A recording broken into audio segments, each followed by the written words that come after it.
Hare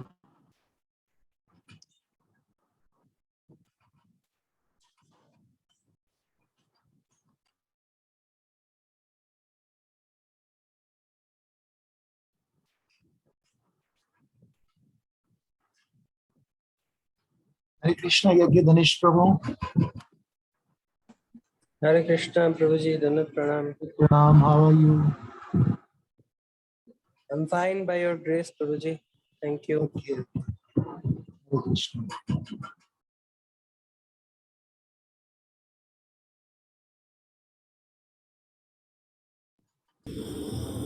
Hare Krishna, Maharaj. Accept my humble obeisances. Hare Krishna Prabhu, accept my humble obeisances. Hare Krishna. All glories to Prabhupada. So we'll begin. Om Jnanatimirandasya Gyananjana Shalakaya Chaksurunmilitanyena Tasmai Shri Gurave Namaha Vanchakalpatarubhyascha Kripa Sindhu Bhaihevacha Patitanam Pavanebhyo Vaishnavibhyo Namo Namaha Jai Shri Krishna Chaitanya Prabhu Nityananda Shri Advaita Gadadhar Shri Vasadi Gaur Bhaktavinda Hare Krishna Krishna Krishna Hare Hare Hare Rama Rama Rama Hare Hare.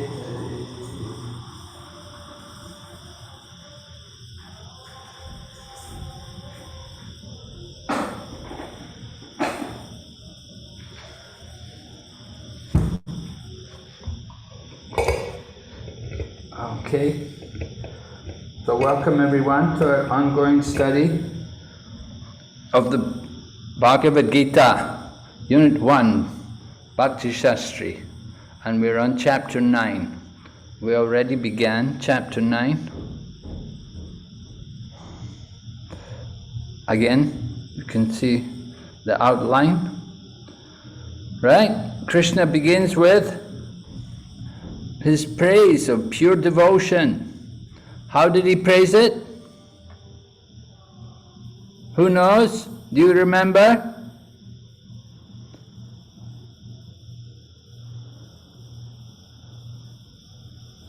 Priya Satyabhama, do you remember?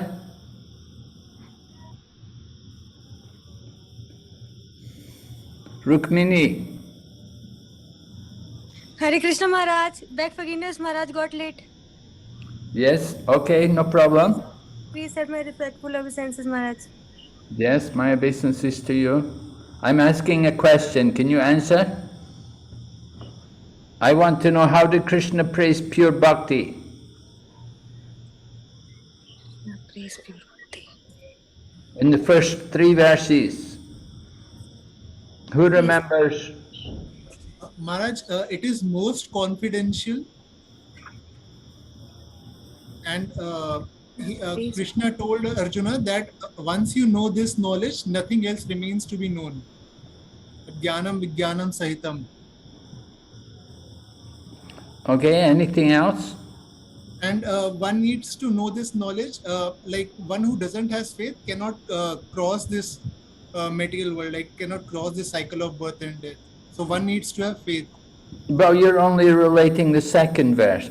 Yeah, okay, the third, what you're saying, faith? Yes. Yes, faith. Faith is in the third verse. And the third verse, and what does the first verse speak about? Verse number 1? Verse number 1 was regarding the Gyan and Vigyan, that this has both like knowledge and this is also the science. But there was something else. Arjuna's particular qualification. Yes, Maharaj. Arjuna said that, Krishna said that Arjuna is non-envious. This is the most important quality. Yes. Right, thank you. Non-envious, right. Pure bhakti, pure devotion means no envy of others. And Arjuna is not envious, and that's why Arjuna is hearing Bhagavad Gita. All right, then we spoke about Krishna's inconceivable relationship with this world. What's so inconceivable about Krishna's relationship with this world? That he created it and is aloof from it at the same time. Oh, I can't understand what you're saying, Maharaj. Is something wrong with your mic? Hare Krishna Maharaj, Pranam. Am I audible now? Not very good. Not very clear. Can you try again? Yes, Maharaj. Is it better now? Hare Krishna. Hare Krishna. It's somewhat echo. There's still echo there. It's not very nice. I try rejoining. Someone can tell me Krishna's inconceivable relationship with the world? Yes, Maharaj. That is Krishna's. Actually, this is Krishna's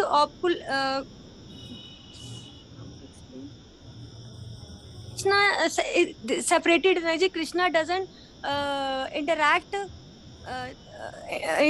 with the material energy directly. Just like by his glance, there was like example of flower, like as we passes through with a garden and flower blossoms comes, but we don't need to even touch the flowers, but fragrance comes. So similarly, Krishna is not Krishna energies are also like this, Maharaj, just by his glance. Yes, right, good. Krishna's by his will. Will. Yes, by his will, by his yogam aishwarya, by his mystic potency. Right? Yes. Yogam Yes. aishwarya, that he's able to maintain and oversee everything, all the affairs of this world. Although he does not involve himself directly with it. And we gave different examples, right? How did we compare the neutrality of Krishna in what's the example given to show Krishna's neutrality in dealing with people in the material world? Some people are suffering and some are Maharaj. Example of the judge, Maharaj. Judge gives it somebody. Judge is just sitting at the seat, and he says he gives punishment to one to go to jail. He gave punishment to the hang to the neck, and to someone he awarded the wealth. So like this, and he's a one. So nobody can say, judge, that you are giving punishment to me, and to another you are giving the wealth. So the judge will say that you have done the wrong thing, so you are getting punishment. But another person has met with some accident, and as a compensation he is getting the wealth or the recompensation, like. So this is the thing. The same lies with Krishna. Krishna is like neutral. In this way, Krishna is neutral. Whatever we are getting in this material world is our deed which we have done in the past lives. So we are suffering or gaining, whatever position we are in. So it must be a lot of hard work for Krishna, isn't it? That he's doing so many things, maintaining all these universes. Must be a lot of hard work for him. Not at all, Maharaj. Krishna has appointed so many demigods, and he doesn't need to do anything. Actually, he just performs his pastimes. He's busy doing this, and other people does everything else for him. How does he do everything? As an incarnation, like Pradyumna, Aniruddha, Sankarshan, and Vishnu. So other than like Garbhodakshai Vishnu, Shirodakshai Vishnu, like this, everybody has their own role. Brahma created the universe. Lord Vishnu maintains it, and Shiva at the end annihilate this, like this, Maharaj. And what's Krishna doing? Krishna is busy doing in his pastimes. He doesn't need to do anything, but he's like that. As you give the example of his grace Amrish Amrish Amrish Prabhu. Ambarish Maharaj. Amrish Maharaj. Yes, he's also he is all his limbs are busy in serving the Supreme Personality of Lordhead. Even his wealth, everything, mansa, vacha, karmana, everything, all the senses is busy. But he like this Maharaj. Yes, we said Maharaj Ambarish is indifferent to what's going on in the state, but he's there, he's on the throne, and he lets the ministers all do all the government, all the decisions in running the country. It's all done by the ministers who are there. But Ambarish Maharaj, he's busy chanting and hearing the glories of the Lord. He's busy reading the books and worshipping the deities. And he lets all the ministers do all the governing. So Krishna's like that. He's enjoying with his devotees in the spiritual world. Okay, and then a bit further on, we heard about how fools neglect bhakti, the divine don't. Who could expand on this? Do you know text number 11? Yes, Maharaj, like the fools, they are ignorant. That is why they don't understand that Krishna is the Supreme Personality of Godhead. They think that he's someone who is a mystic person or very powerful, but they are not able to understand. So, like different reasons for that. Some are envious, or some they have poor fund of knowledge. That is why they are not able to understand the supremacy of Lord. Yes, they think of Krishna like a human being, right? They don't understand his divine position, his supremacy over all that be. So what is the result of that ignorance? Maharaj, those who are devotees, they don't go to Golok Vrindavan. Those who are Jnani, they will also not get their destination, and Jnani, like, they will not get liberation, and Karmi, they will also not get fruitive result. Yes, right. The karmis won't get to heaven, the jnanis won't get moksha.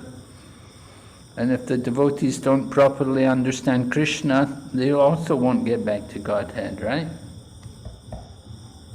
Okay, so the fools neglect bhakti, but the divine don't. What do the divine do?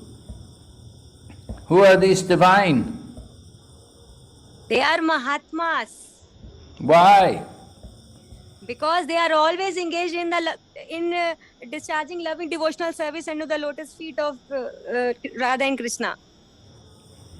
What are they doing? What kind of devotional service?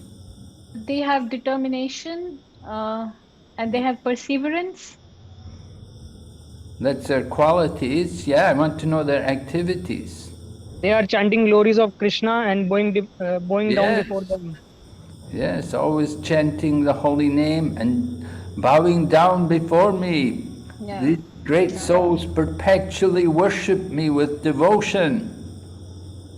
Right? And then the chapter goes on to speak about indirect worship of Krishna. We have to cover that tonight. And then we will hear also the glories of devotional service. The last part of the chapter describes the glories of Bhakti Yoga. All right, so we're going to speak now about this other people, these who worship Krishna indirectly. Text number 15 speaks about devotees who are inferior to the previously mentioned ones. Who was previously mentioned? Mahatmas. Yes, the Mahatmas, right? So they're not Mahatmas. They're devotees, but they're inferior to the Mahatmas, to the great souls who are always engaged in chanting and worshipping Krishna and like that. So they're devotees, but they're inferior devotees. Devotees who, it's described here, who have a predominance of jnana, but with bhakti as secondary action. So you could say like bhakti mishra jnanis, right? Mixed devotion. Their devotion is mixed with jnana, not pure devotees. And one group are described, verses number 16, 17, 18, and 19, where Lord Krishna describes those people who worship the Vishwarup, meaning what? The universal form, right? People worship the universal form. This is also mentioned actually in Srimad Bhagavatam.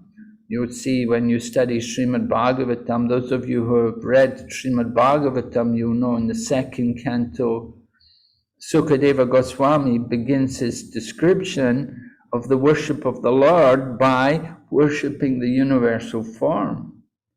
Because there are people, they're not Mahatmas, but they're devotees, and they worship the Lord through the universe. They see God in the universe, right? What are some different aspects of the Vishwarup? Can somebody tell me? What are some different aspects of the Vishwarup? You know some of the different limbs of the body of the Lord, how they're described? Maharaj, like Brahmanas are called as the head of the Vishwarup, arms are the Kshatriyas, Vaishya are the belly, and like legs are the Shudras. Yes, right. Yes, good. The different varnas are all there in the Vishwarup. Yes. Anything else? And like Surya is the eye, like the sun is the eye of Lord. Yes, yes, good. The eye, the sun is like the eye of the Lord. And the rivers, what about the rivers? They're like what? Rivers. Perspiration. I don't remember exactly. I think perspiration of the Lord. The rivers are like veins on the body of the Lord. Like the veins. I think the hair on the body are like trees. Yes, right. The trees or different vegetation, plants. They're all like hair on the body of the Lord. Yes, good. And the upper planets, where are the upper planets in the universal form? The upper planets will be like the head of the Lord, and the lower planets are like the feet or the soul of the Vishwarup. All right, so in this way everything is there, so people worship the Vishwarup. And then demigod worship is also included there. People worship the different demigods. And indirectly, they're worshipping Krishna. They're worshipping demigods, but it's indirectly worshipping Krishna. So we're going to hear about these different worshippers, beginning with this. Well, this is the summary verse. This verse describes the different kinds of worshippers. Right? Somebody read.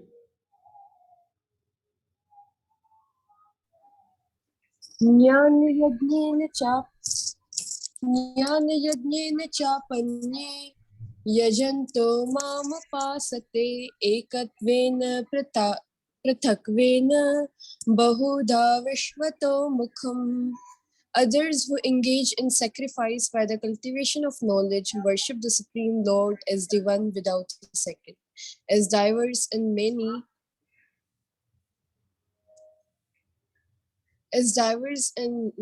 and in the universal form. Right, thank you, Maharaji. Right. So we have the Prabhupada's lecture from this. Anye, not actually. Anye. Anye meaning others. Others. Who are these others? So they're mentioned here. You can see the others. 1, 2, 3.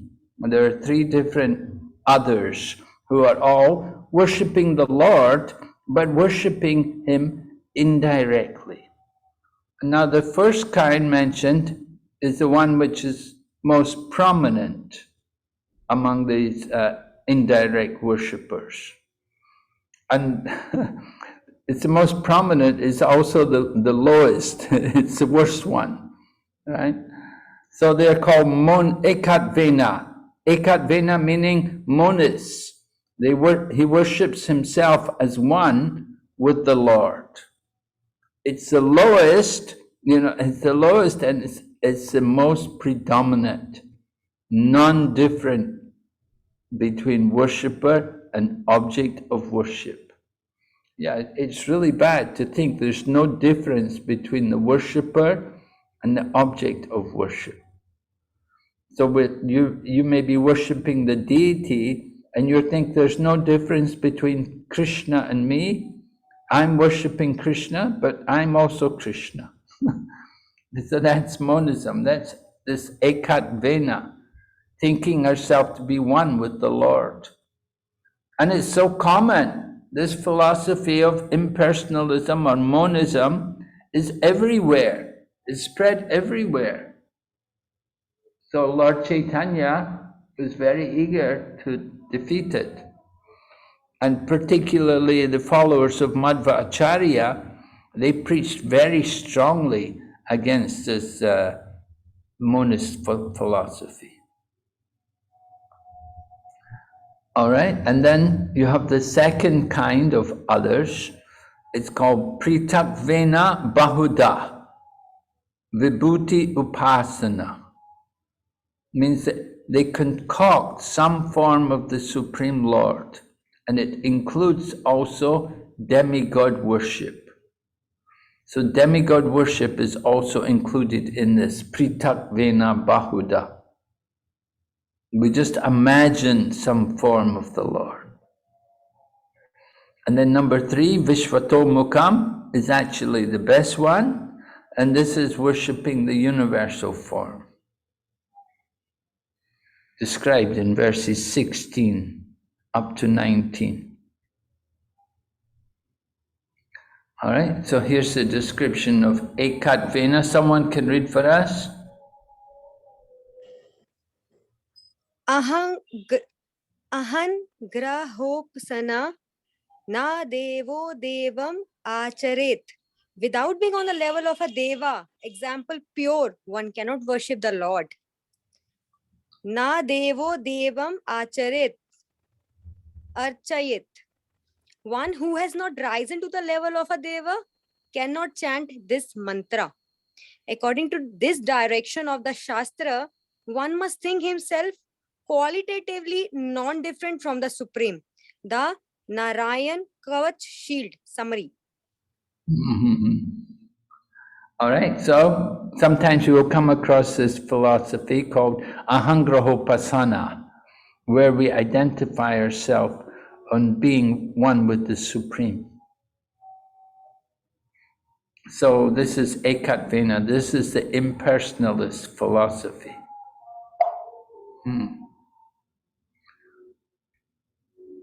And we see it mentioned there also from Narayana Kavacha, which is described in Srimad Bhagavatam in the 6th canto, that you have to think yourself one with the Supreme. Then only you can chant the mantra. All right, someone read, please. Indirect worshippers of Krishna. Text 15. Anye, others. Now those who are directly worshipping the Supreme Lord, personality of Godhead, Sri Krishna, they have been described as Mahatma. And there are others, worshippers, they cannot conceive of the Supreme Personality of Godhead directly on account of being less advanced. Therefore, they have been described here, Anye, others. So others, they worship the absolute truth in 3 different ways. The first class others, amongst the others, there is the first class, second class, third class. Hare Krishna. Thank you, Mataji. Right? So the first class are those who worship the universal form. And the third class, those are the monists who think themselves to be one with the Supreme. Prabhupada explains more. All right, please read. Ahangrahopasana. So amongst the persons who worship the absolute truth, not directly as the personality of Godhead, but as Ahangrahopasanam. Ahangrahopasanam means taking himself as the supreme. This we have already explained, that taking himself as the supreme means as the part and parcel of the supreme. If we study myself, then I can understand also what is God. The only difference is quantitatively. God is great and I am small. Otherwise, so far, quality is concerned, that is one. So this ahangrahopasanam, that is number one. Yeah. Oh, it's very small. Are you able to read it, Maharaji? Yes, Maharaj. The next upasana, next worship is ekatven prithaktvena. Bhagavad Gita 9.15. Prithaktven means pantheism. Just like there are persons who worship any demigod as God. Their opinion is that there are different forms of God. So any form we accept as God and worship, we shall be benefited. We shall approach the highest perfection. That is another section. So this can be adjusted that God is everywhere.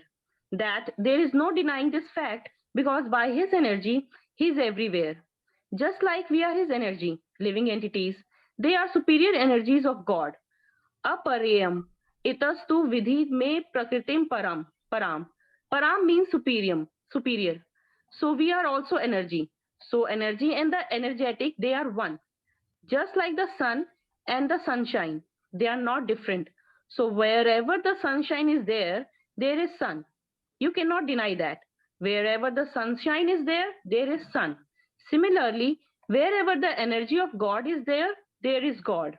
So in that way, everything is God. Prithaktvena, everything. Pantheism. These are different processes. But these processes one has to transcend. Just like simply studying the sunshine is not complete study of the sun. Although sunshine is not different from the sun, still you simply study scientifically. What is the molecules? What are these rays? Where this brilliant illuminative came? So many things you can go on studying. That is also one sense studying the sun, but not sun also. Should I continue, Prabhu Maharaj? Yes, it's connected. Ji. Vishwaroop Upasana. So Prithaktven and Vishvato Mukham. Vishvato Mukham means the universal form. Just like it is stated in the Shastras, the hills, oh, they are bones of God. The trees and grass, and I mean to say vegetation, they are just like hairs on the body of the Lord. So the ocean, the navel of God, is the navel of God. In this way, there are description. The highest planet, Swarga, Brahmalok, that is the head of God. The lowest planet, Patalok, that is, I mean to say, the soul of God. These things are described. The whole universal form. So somebody prefers the universal form. Somebody prefers that everything, whatever we see, it is God. And somebody prefers that I am God. So these are different methods of appreciating God. But they are also accepted because they have taken into the line. They are better than who are just like animals, simply eating, sleeping, and defending and mating. But those who have taken either of these, Gyan, Yagyen, Prithaktven, and Vishvato Mukham. So those who are impersonalists, they prefer these three processes. And those who are personalists, they prefer directly to worship the Supreme Personality of Godhead, Sri Krishna. So they are all transcendentalists. They are on the line. But here in Bhagavad Gita, those who are directly worshipping the Supreme Lord, they have been described as Mahatma. And those who are worshipping in other processes, they have been described Anya. Anya means others. So they have not been given so much importance. Although they have been accepted, they have been, because they have come to the line. Mm-hmm. Okay, thank you very much, Maharaji. Right? So this was Prabhupada's lecture on this topic, which is quite nice for us to understand. We should appreciate these the three different kinds of indirect methods of worshipping the Lord, right? So text 11 and 12 was describing the impersonalists, and then text 14 and 15 was, text 13 and 14 was describing the Mahatmas. Then we came to 15, and you've got this Anye. You're hearing about the others, those who are worshipping the Lord indirectly. And begins, first of all, with the worship of the Lord by his, text 16 to 19 is describing, that's describing the impersonal feature, impersonal worship of the Lord. And that you could call it what, the Ahangrahopasana.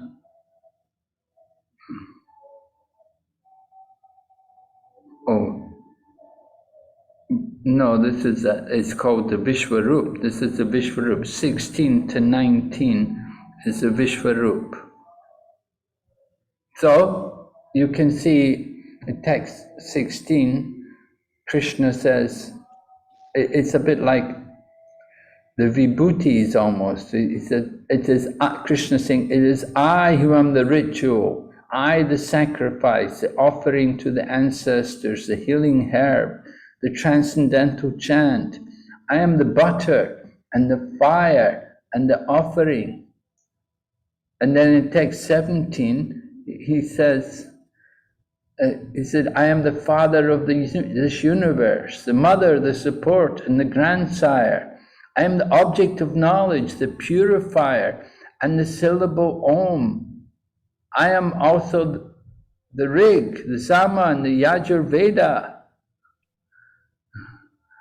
And then text 18, we'll just see what he says here. Text 18, he says, I am the goal, the sustainer, the master, the witness, the abode, the refuge, and the most dear friend. I am the creation and the annihilation, the basis of everything, the resting place, and the eternal soul. And then text 19 again continues. I give heat, and I withhold and send forth the rain. I am immortality, I am also death personified. Both spirit and matter are in me. So in this way, this is Krishna describing worship of the universal form.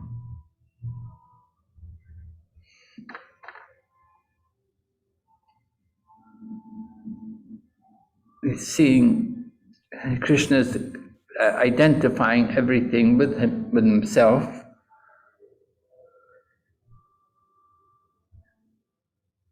And then he goes on, text 20, to describe about how people worship, how people can go to higher planets by worshipping different demigods. Text 20 describes those who study the Vedas and drink the Soma juice, seeking the heavenly planets, worship me indirectly. Purified of sinful reactions, they take birth on the pious heavenly planet of Indra, where they enjoy godly delights. So anything wrong with that? No, Maharaj. No, you're happy, you want that? You want to go to heaven and enjoy heavenly delights? No, Maharaj, but this is what Krishna is saying, this is all right. So I'm happy that Krishna is saying I'm this, I'm that. So I'm happy. No, but this is something different, right?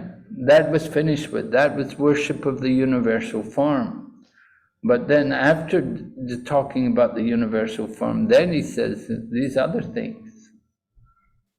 And these are like karam kandis, right? These are like karam kandis, that those who study Vedas and drink somras and seeking heavenly planets, that they want some pious outcomes from their worship. Yes, right. They want to enjoy the material world, right? They're karmis, they're fruitive workers. You could say karma mimamsas. Text 21 goes on. When they have enjoyed, again, they're enjoying vast heavenly sense pleasure and the results of their pious activities are exhausted, they return to this material, mortal planet again. Thus those who seek sense enjoyment by adhering to the principles of the 3 Vedas achieve only repeated birth and death. So that's the result of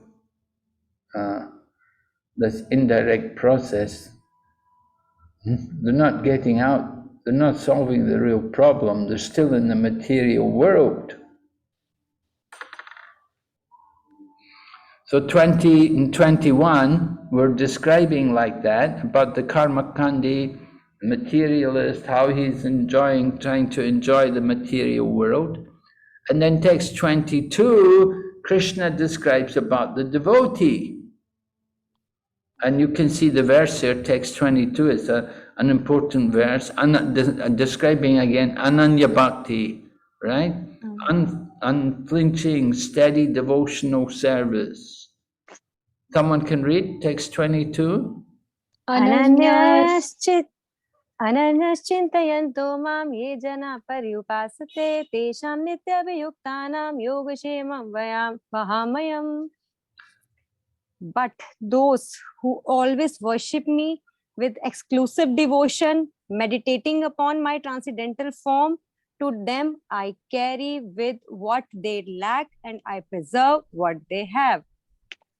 Yes, you know this verse quite well, I can see. You're quite familiar with this verse. We like this verse, you know, we like the idea. Krishna said he maintains his devotee, right? We like the idea where Krishna says, I preserve what they have, I carry what they lack. But who does he do that for? He only does that for his very pure devotees, his very pure devotees, who always worship me with exclusive devotion, meditating on my transcendental form. So we have to be qualified. We want to get this reciprocation from Lord Krishna. It's demanding. Krishna wants exclusive, pure devotion, not mixed devotion. It has to be very pure. So that means we have to get rid of all the anarthas, the dirty things in the heart. So Krishna promises he will maintain his devotees. This is one of the important verses. Yes, someone read? Yogaksheman Mahanayam Aha. Well, Mr. Materialist, you have to work very hard, but here the assurance from the Lord is that those who are unflinching and totally devoted to the transcendental service of me, in return, I take responsibility for their care and comfort. Now, this shloka is very important for the devotees. There was a great devotee. His name was Arjunacharya. SP tells the story, lecture BG 9.20 to 22, New York 66. Do you know the story, Mataji? Do you know the story of Arjunacharya? No, I don't know the story, Maharajji, but I want to just share with you that this verse is important even in the corporate world, because this is linked to the lead. I'm sorry, I'm just digressing, but I wanted to share with you that this is also the leadership quality, right? Where he carries what his devotees lack and he preserves what they have. So we say that good leaders, they actually work from their team strengths and then work on their improvement areas. So we hear this a lot in the corporate world also. I don't know the story, but I wanted to just mention this. So that's why we hear this verse quite a lot, and it's very close to most of the people's hearts. They actually quote the verse. They actually use this, Yoga Kshema Pahamyaham. They do in some of the leadership talks, not so much in the UK, but then in wherever we can relate to Gita, this shlok comes quite a lot. And it is also in Vishnu Sahasranam, I read it quite a lot. After we finish the Sahasranam, then this verse comes there also. But I've heard a lot in leadership. So we use this in the leadership lectures and leadership talks. Okay, interesting to hear. Yeah. Who would like to tell us the story about Arjunacharya? Who knows the story? One of our Prabhus must know.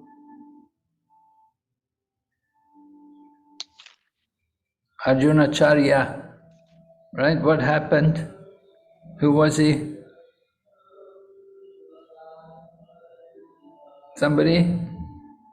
No volunteers? Okay, Arjunacharya was a humble Brahmana, a great devotee, as we'll hear. Humble Brahmana, he lived by begging. So he was reading Bhagavad Gita, and when he came to this verse, Yogakshema Vahamyaham, he didn't think it's possible. He thought it should be Yogakshema Karomyaham.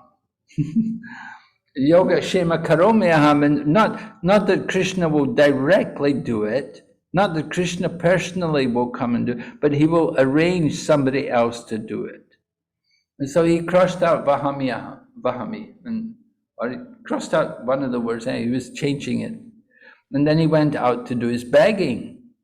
And when he went out to do his begging, he hadn't been gone very long, when a knock came to the door, and there were two young boys, very good looking, one blackish color and one whitish color, and they were carrying big baskets of food, different provisions. And they said, quick, quick, take these things. We want to go. We don't want to meet your husband again. And the lady in the house, the wife of Arjunacharya, she was surprised that, why, what's wrong? What is all these things? Where did you get all of this? And they said, no, we're bringing this. This is, your husband told us to bring all these things. You need all these things for your home. But we don't want to meet your husband again. And they said, he's beat us.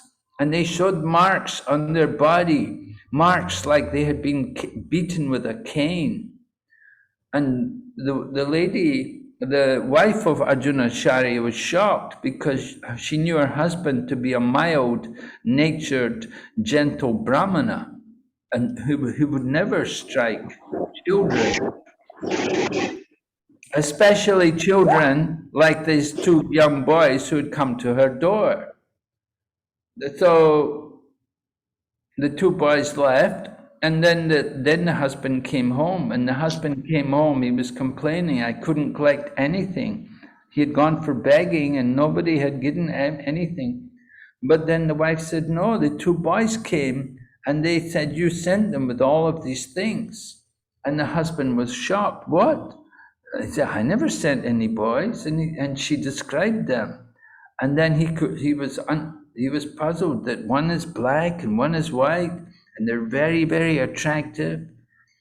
And then she told him that, she said to her husband, why did you beat them? I saw the marks on their body where you'd caned them. Why did you do that to these? And the husband was shocked that he said, I never caned anybody. I didn't beat anyone.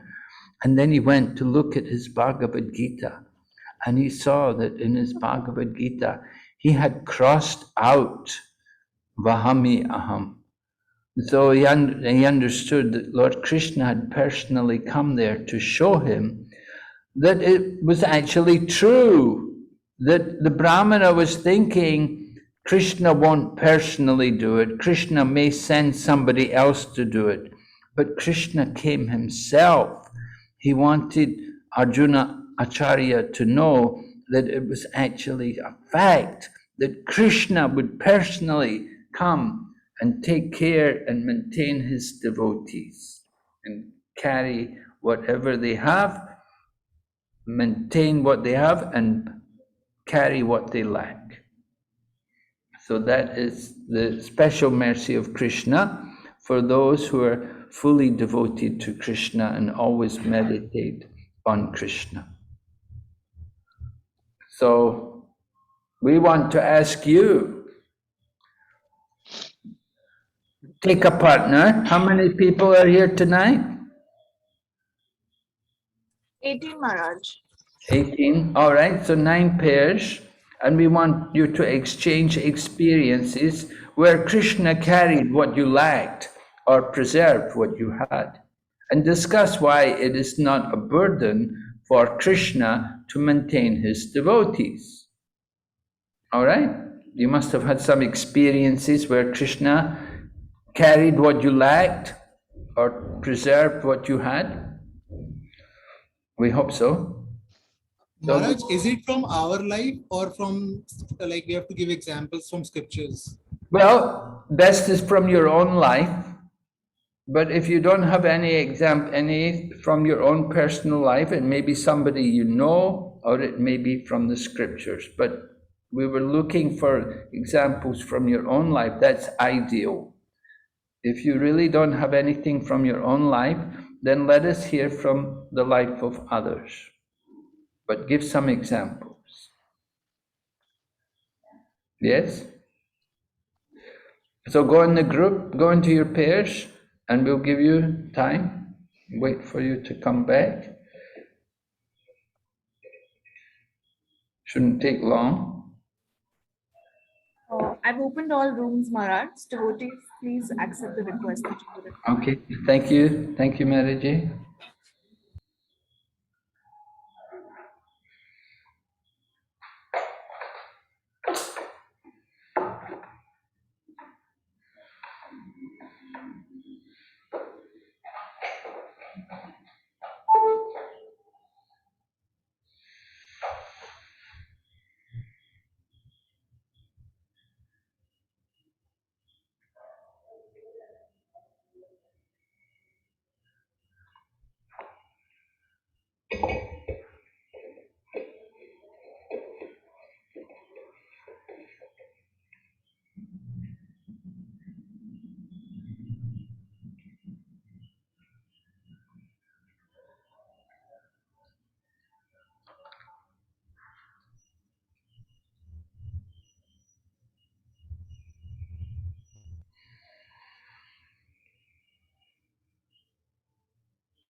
All right, Maharaji? Yes, Yes, Maharaj. yes, I think we can close the rooms now, Maharaji. Get people back. Okay, Maharaj.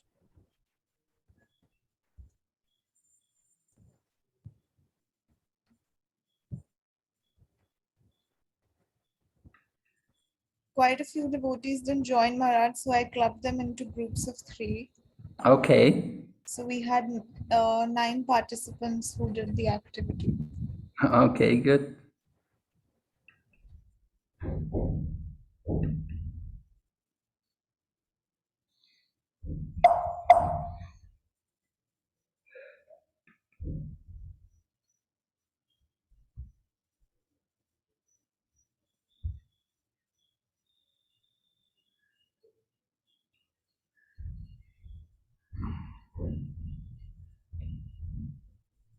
Yes, is everyone back? Oh, no. Not yet, Maharaj.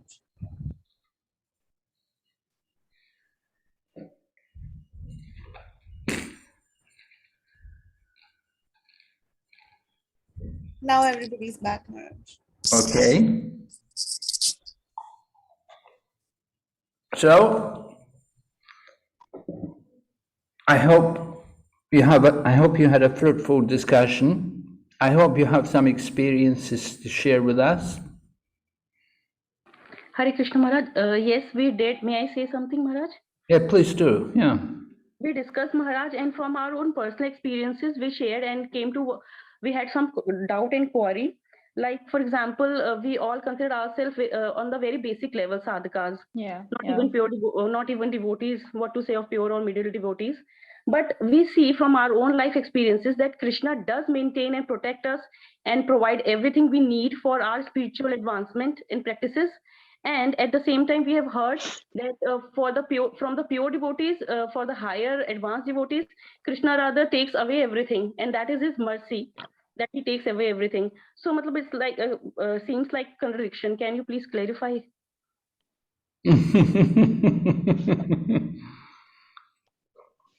Well, it's not that Krishna has to take away from devotees, but the devotees they're not attached to everything. They're willing, they give it for Krishna's service.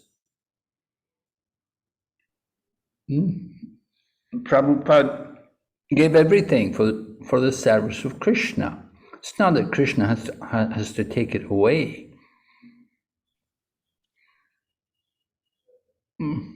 So Krishna may take some things away, somebody's attached to something, but it's not a rule that Krishna takes away things from people who are advanced. That's not, if Krishna does take something away, it's for our benefit, it's for our purification. But generally, it's the devotees themselves, they will give up everything for the service of Krishna. They will sacrifice whatever they have. And there are many examples of that. Now, I was thinking Krishna carried what you liked. I was thinking, like when I go to countries, foreign countries, I go to foreign countries, sometimes, going to countries, I'm preaching mostly in Asian countries, like I went to Thailand, and I didn't really know anybody there. I just went there, and I was just distributing books, but Krishna arranged, I met people who were interested and people who actually were devotees. Krishna arranges, puts people there and you meet them. But going to countries like that, you actually get help. People come forward to help you to do things. Just like when Prabhupada was in America, he got people to do so many things for him. And Prabhupada had been writing, and he wanted somebody to type, and somebody just appeared, and he knew everything about typesetting and typing and everything. And this was in 1960s, but the boy just appeared, and he did all the typing. He typed out all Prabhupada's lectures, and then he just disappeared. They never saw him again.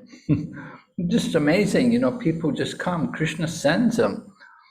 And Malatish talks about how sometimes there's no money and somebody would just come with just the amount of money they needed to pay the bill. Yes, Maharaj, whatever you're saying is in line with this shloka, Yoga Kshemam Vahamyaham, in case of Srila Prabhupada and you, pure devotees like you. But we are nowhere in the case of pure devotees. We are not even middle devotees, Maharajji. But it is true in our case also. That's why I'm saying it seems like you just said na, that he does it for pure devotees who have unflinching faith towards Krishna, but we do not have it.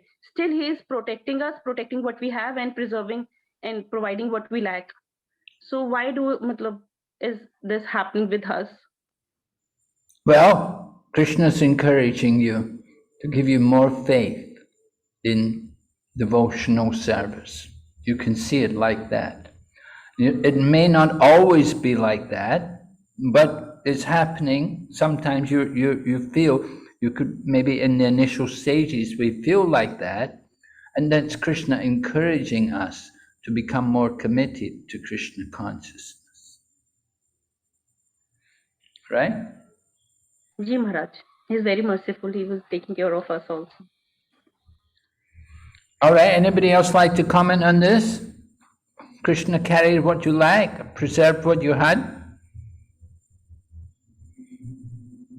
We never hear from the men. Is there some men there who could comment on this? I'd like to hear from some males.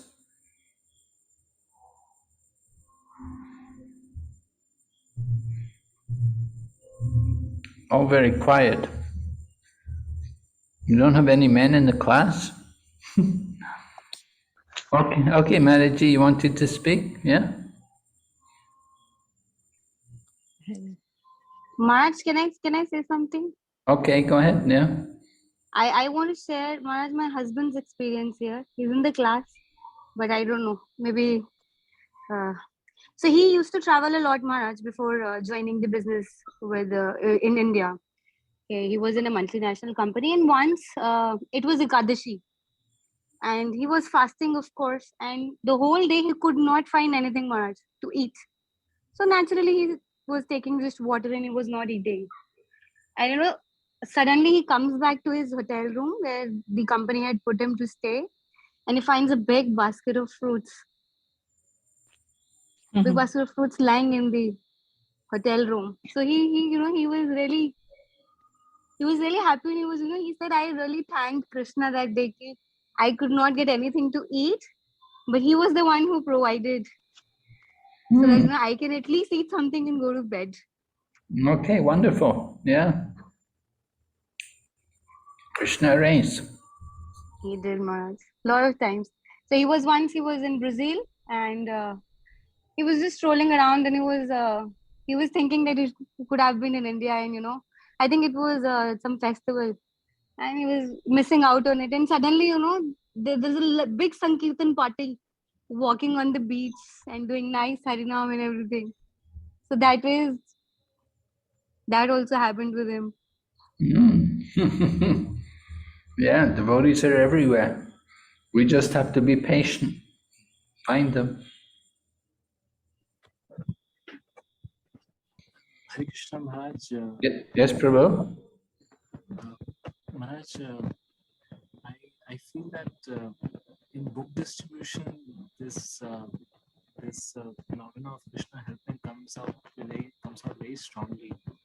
So in small ways, of course, there have been many big instances in my life as well where Krishna really protected.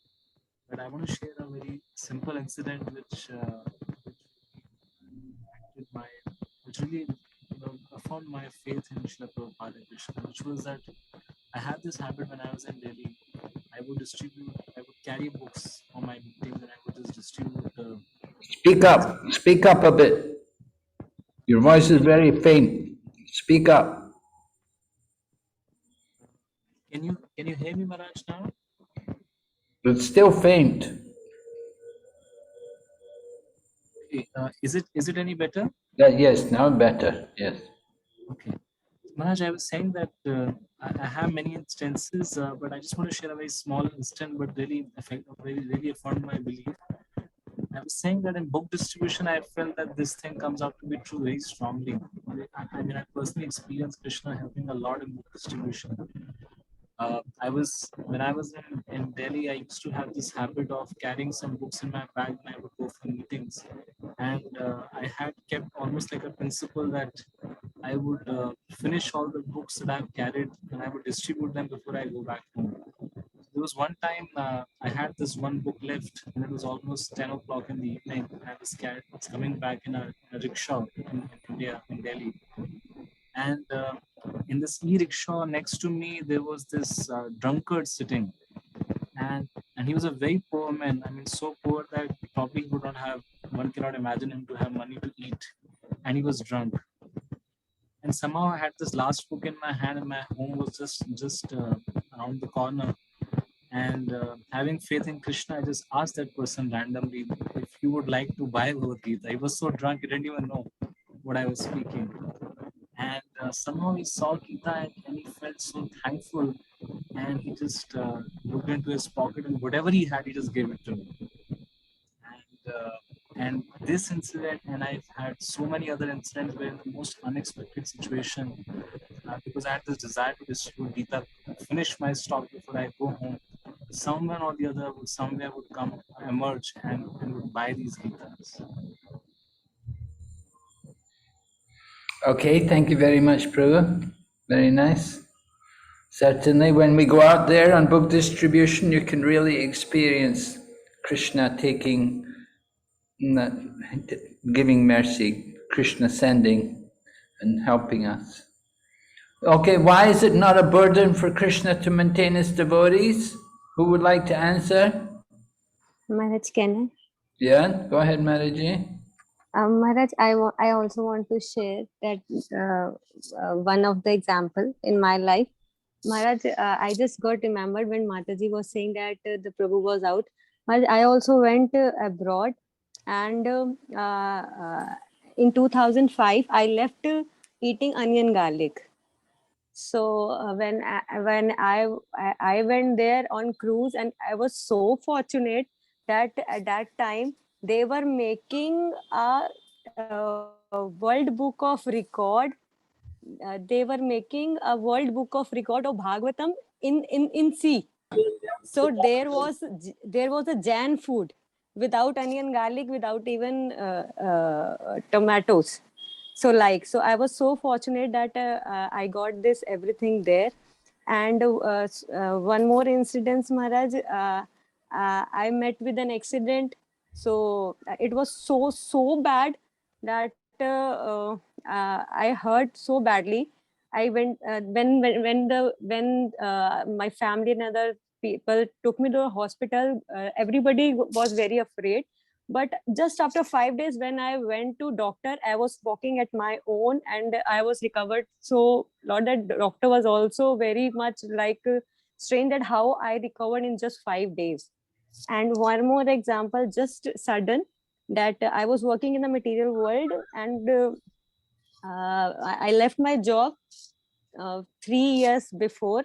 When I used to work, I didn't wanted to work, but somehow I had to, so I was working. My heart was never there. So whatever earnings I was getting in my job, still somehow I'm getting here. So these are the few examples in my life. And Maharaj, this thing about Krishna, like discuss why it is not a burden for a Krishna to maintain his devotees' life, because Krishna loves his devotees. Krishna simply loves his devotees. He knows nothing but his devotees, and Krishna devotees know nothing but Krishna. So if we love somebody, so we will do anything and everything for that person. Right. Yes. And Maharaji, we also read in Nectar of Devotion that Krishna is purchased by his devotees. So he's like enslaved by his devotees. So, that's why he would maintain his pure devotees. Okay. Very good. Thank you very much. Okay, we'll go ahead. Here's a quote.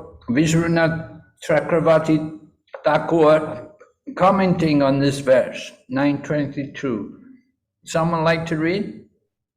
On the other hand, the happiness of my Ananya Bhaktas is given by me. It is not obtained by pious acts. They are at all times nityam, well versed in matters concerning me, abhiyuktanam, and are always ignorant of all other things. Or the phrase can mean that they constantly desire to be in my association.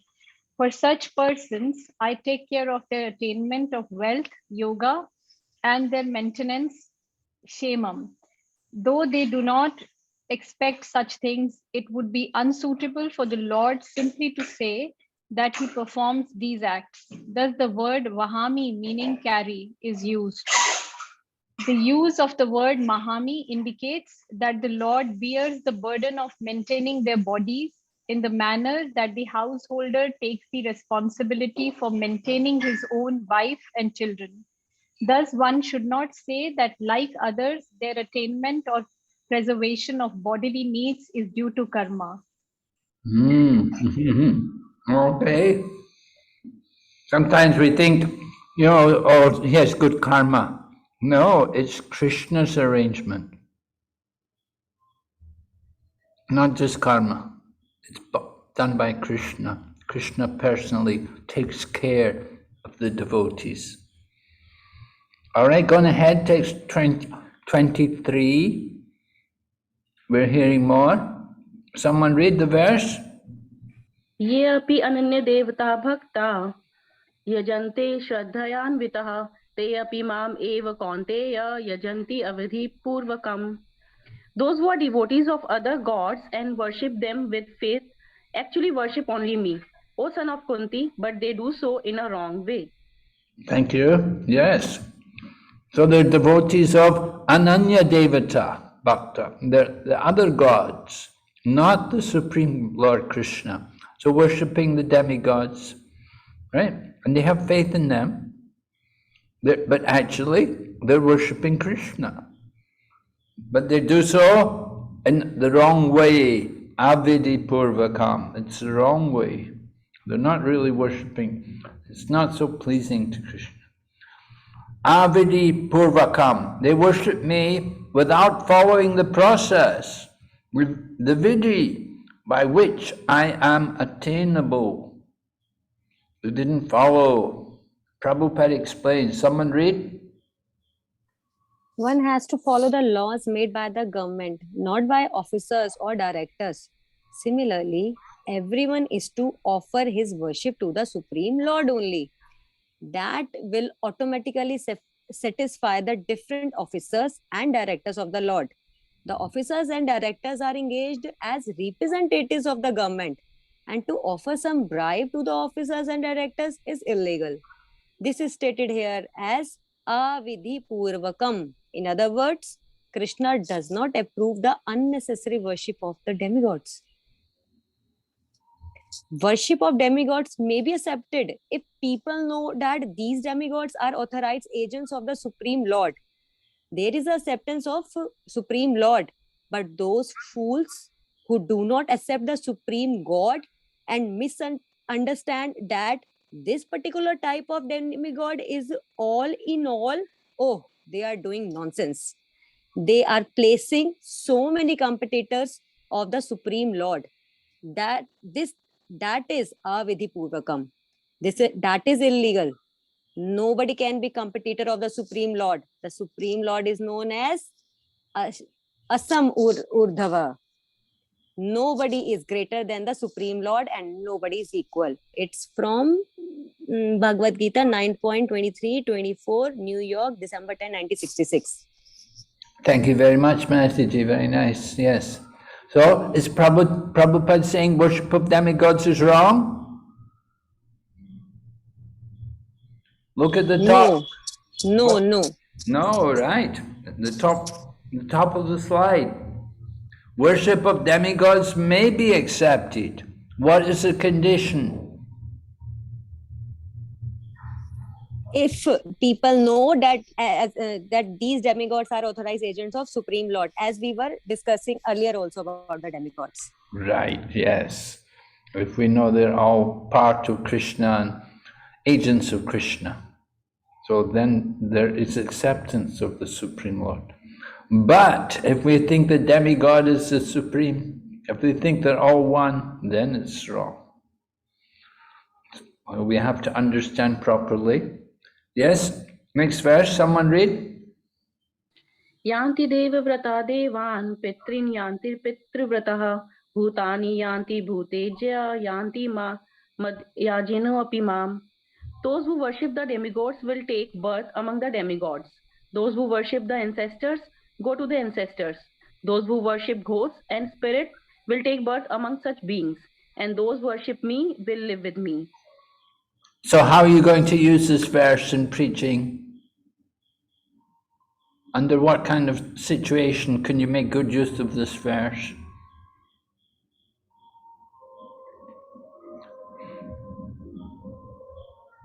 Can you think how to use this verse in preaching?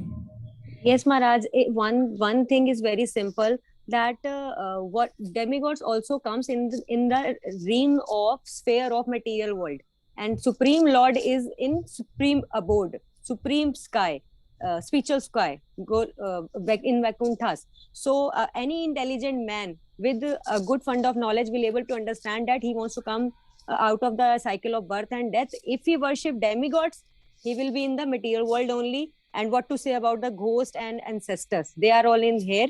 But if he worships Supreme Lord Krishna, then he will be promoted to, he will go to Vaikuntha planets, or very fortunate will go to Golok Vrindavan.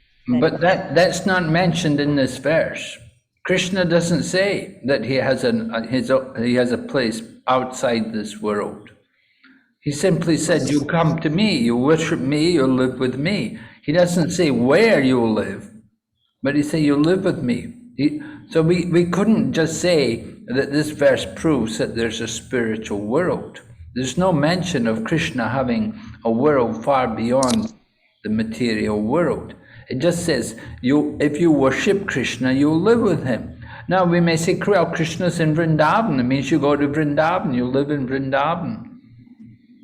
But there's no mention about the spiritual world. So that's not, your application of the verse is not really effective.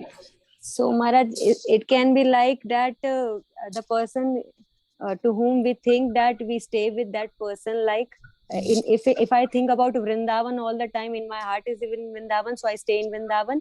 If somebody is thinking about the demigods like this, Maharaj, will it is? No, I don't think so. But usually this verse is used where people will say, well, it's all one. When they talk about oneness, it doesn't matter who you worship, it's all one. They're all God, and you go to be with God.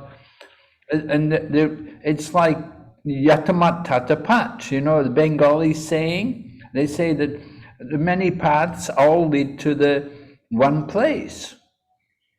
It's just, it doesn't happen like that. But they say like that. They say Yatamat Tatapat, many paths, many temples. But they say it's all one, no difference. I'm going to say it doesn't matter, you worship the they say it doesn't matter who you worship, you all get the same result. So the people talk like that. We talk about oneness, and there's no variety, and it's all one. Doesn't matter who you worship, you'll all get the same result. But that's not there. And this, Krishna says very clearly in this verse, you worship the demigods, you go to them. It's a difference. There is a difference.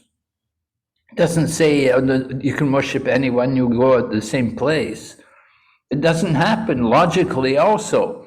You go to the train, you go down to Howrah station, and one train is going to Delhi and another train is going to Mumbai. It's not all one. There are differences. And similarly, you worship different personality. You go to these different places. So that's how we apply this verse. Read. She is a prostitute. That's all Krishna says. Yatanti Deva Vrata Devam. Bhagavad Gita from 9.25. How you nonsense say that everything goes to God? This is nonsense. You can go to Shiva.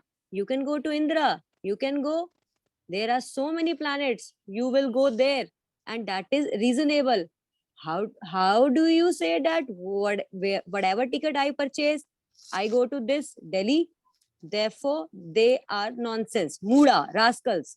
They do not know what is God, what is demigod, what is Lord Shiva, what is Lord Vishnu or Brahma. They do not know. If a woman says, "Oh, everyone is my husband," then she is a prostitute. That's all.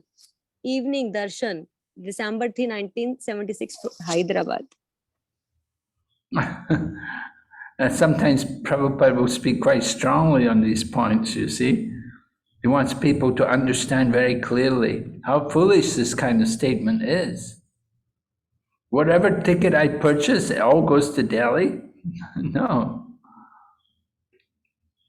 Okay, so going ahead, the glories of devotional Maharaj, service. sorry to interrupt, can I ask a question, Maharaj?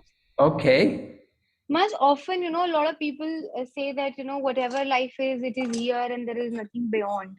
And there is no way we can go forward. So can we quote this verse there as well? Well, yes, you could do, yes. You can explain to people that even within the material world, there are different places.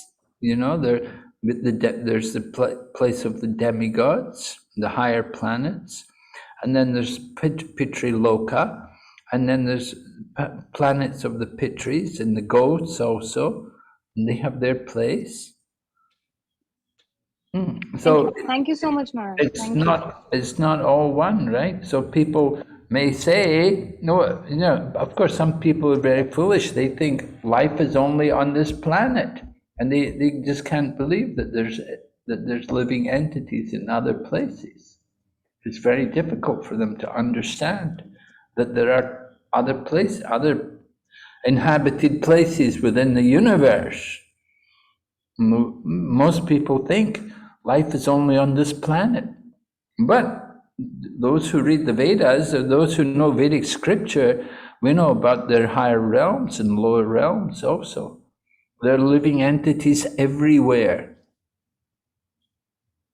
So, yes, and this verse helps to support that there are planets of the demigods, and there are ghosts as well, and these things. And Krishna also has his abode. He's a person, he has a home. He's not just some energy or some light. He's a person, he has his own home. And you can go there to his place where he lives and you can be with him. And so it's a great opportunity. All right, the glories of devotional service. Text number 26. Please read.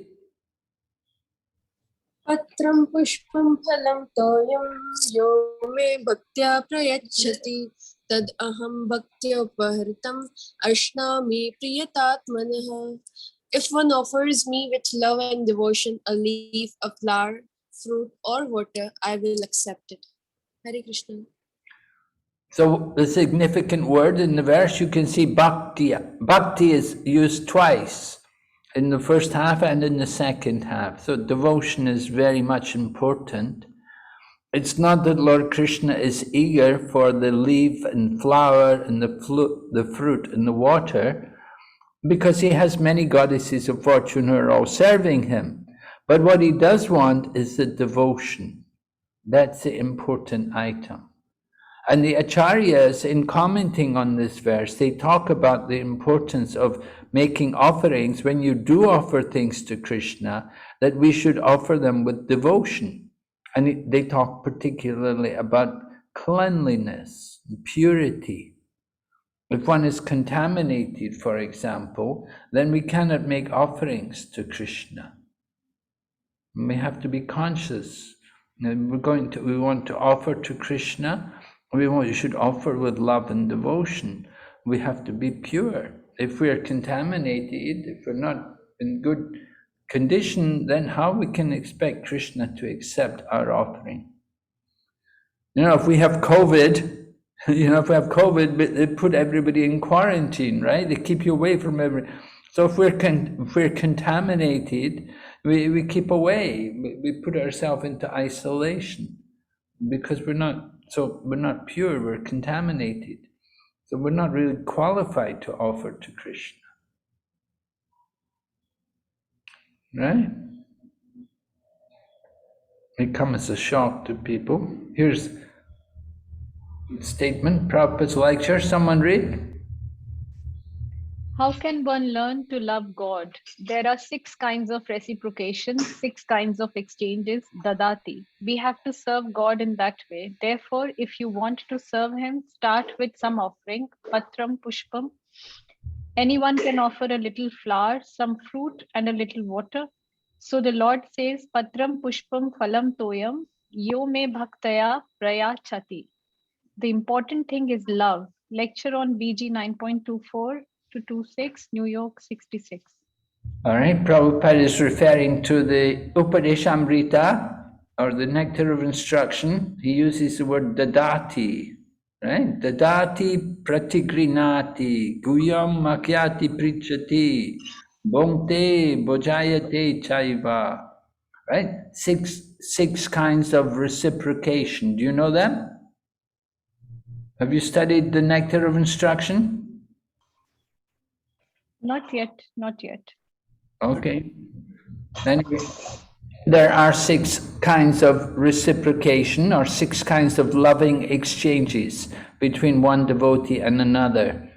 And first of all, we have offering gifts in charity and accepting charitable gifts, offering prasadam and accepting prasadam, and inquiring confidentially and revealing our mind in confidence. So these are the 6 kinds of reciprocation between one devotee and another. So we have to serve Krishna in that way also. We want to serve him. We also offer patram, pushpam, phalam, toyam, right? But Prabhupada points out the important thing is not so much the offering, but it's the devotion, right? So bhakti is an important item, and we have to remember that. Sometimes we make offerings, we just put the plate on the altar and we rush away back into the kitchen, and you ring you maybe ask your husband to make the offering, or ask your child to make the offering, and they ring the bell and they don't say anything. Sometimes you see people, they just ring the bell, they don't say anything. They may bow down, they get up again 2 minutes, 1 minute later or less. They don't chant anything. We're supposed to recite prayers. We're supposed to invite Krishna to eat. Anyway, the important thing is love. And Prabhupada also explains this is the beginning. This is the beginning. He said just offering some leaf, flower, fruit. Not that we have to limit ourselves to that. We can offer more. But this is a good start. Okay? Yeah, then text 27. Someone read. Yat karoshi yad ashnashi yad juhoshi dadasi yat yat tapasyasi kaunteya tat kurshva mad arpanam. Whatever you do, whatever you eat, whatever you offer or give away, or whatever austerities you perform, do that, O son of Kunti, as an offering to me. All right, this is Karmarpana, offering the results of our work to Krishna. Karmarpana, right? It's something different from the previous verse. The previous verse was speaking about bhakti. This is just offering the results of our work to Krishna. Read. Srila Vishwanath Chakravarti Thakur explains that the bhakti described in this verse is one step below the Kevala Bhakti described in text 14, 22 and 26.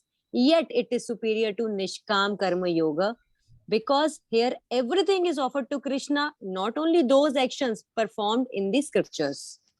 All right. So who knows text 14? You remember text 14, 9th chapter? Nobody remember? Satatam My Kirtayantum. Yes, right. Satatam kirtayantumam. Good. Yes. Always. Okay, good. And then text 22 is? Text 22? Ananischintayan Vittaram yogam yogakshemam brahamyaham. Right. Yoga kshema bahamyaham. That's the yoga kshema bahamyaham verse. And then text 26 is the patram pushpam palam toyam. Right? So those three verses, those three verses are all describing the highest form of devotion, pure devotion. So they're important verses, they're pure devotion. But here, this text 27, it's describing something a little below pure devotion. Because, well, you go ahead and read. Oh, we have to go down, right? Yes, go ahead. One might ask, but when you mention sacrifice, Go ahead, Maharaji. one might ask, but when you mention sacrifice, that's derived from archan, which is an anga of bhakti and aims to please Vishnu. And when you mention austerities, this refers to vows such as Ekadashi fast. This is all Ananya Bhakti, isn't it? Keep reading. Krishna replies, only if one first surrenders to the order of Guru and Krishna and then acts. But if one does what he likes and then offers the result to Krishna, that action is tinged with personal motivation and cannot be considered pure bhakti. Srila Baldev Vidyabhushan explains that the Kanishta devotee offers the fruit of his prescribed varnashrama duties for the satisfaction of the Lord, and that is called Karma Yoga. The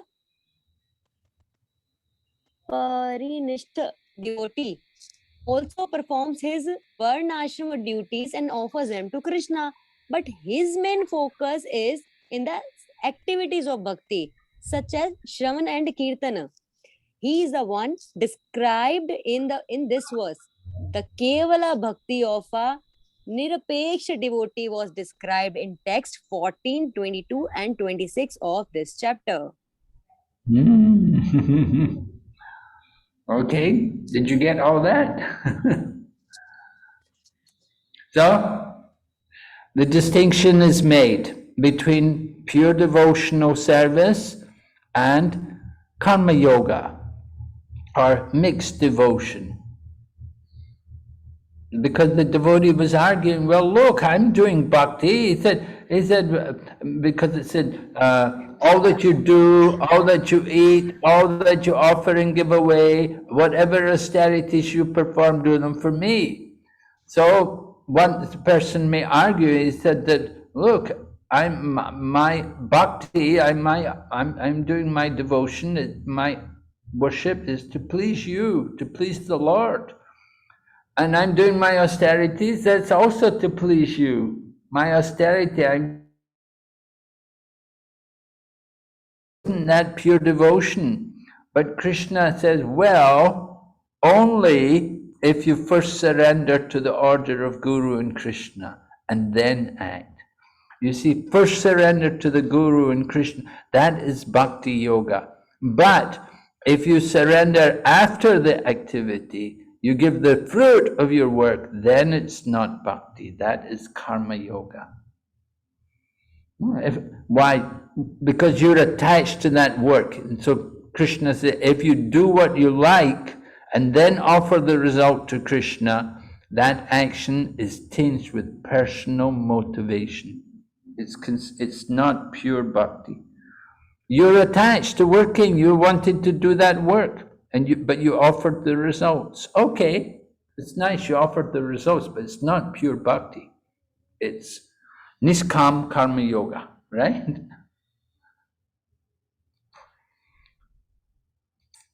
And then at the bottom here, it's a little different. That first part, that was Vishwanath Chakravarti Thakur.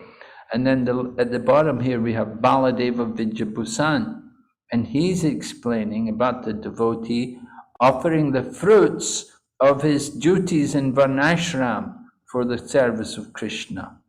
So that is also called Karma Yoga. The results of your Varnashram, that is not Bhakti Yoga, that's Karma Yoga. A devotee performs his Varnashram duties, offers them to Krishna, but his main focus is in the activities of the devotee's main focus is in the activities of bhakti, such as Shravanam and Kirtan. So he is the one described in this verse. The Kevala Bhakti was described in 14, 22, and 26 of this chapter. All right, so Parinishita devotee performs the duties in Varnashram and offers them to Krishna. But if his main focus is in the activities of bhakti, such as hearing and chanting, then it's very good. And he is the one described in this verse.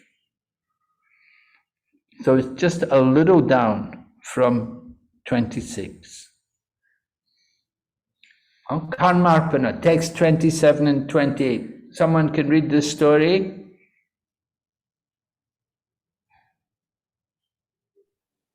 There is a story that some sannyasi went to a householder because the sannyasi begs from householders. They are not beggars, but they introduce themselves as such so that the householder may receive them and take some advantage of their knowledge. So the sannyasi went to a householder and the housewife said, "Oh, this beggar is going from door to door. Give him some ashes." So the sannyasi replied, "All right, give me some ashes. Just begin your charity." So similarly, when Krishna asks, "Give me a little flour, a little fruit, a little water," it does not mean that he is begging. He is just inducing you to the practice of offering everything that belongs to him. Like the Srimad Bhagavatam, Canto 7, Chapter 9, Text 11. So can you get the point here? That we don't just stop with offering, we shouldn't be satisfied just to offer a leaf of flour, fruit, water. If we can give more, we should give more. This is just Krishna was just encouraging people in the beginning to get them started in devotion. Okay, go ahead, text number 28.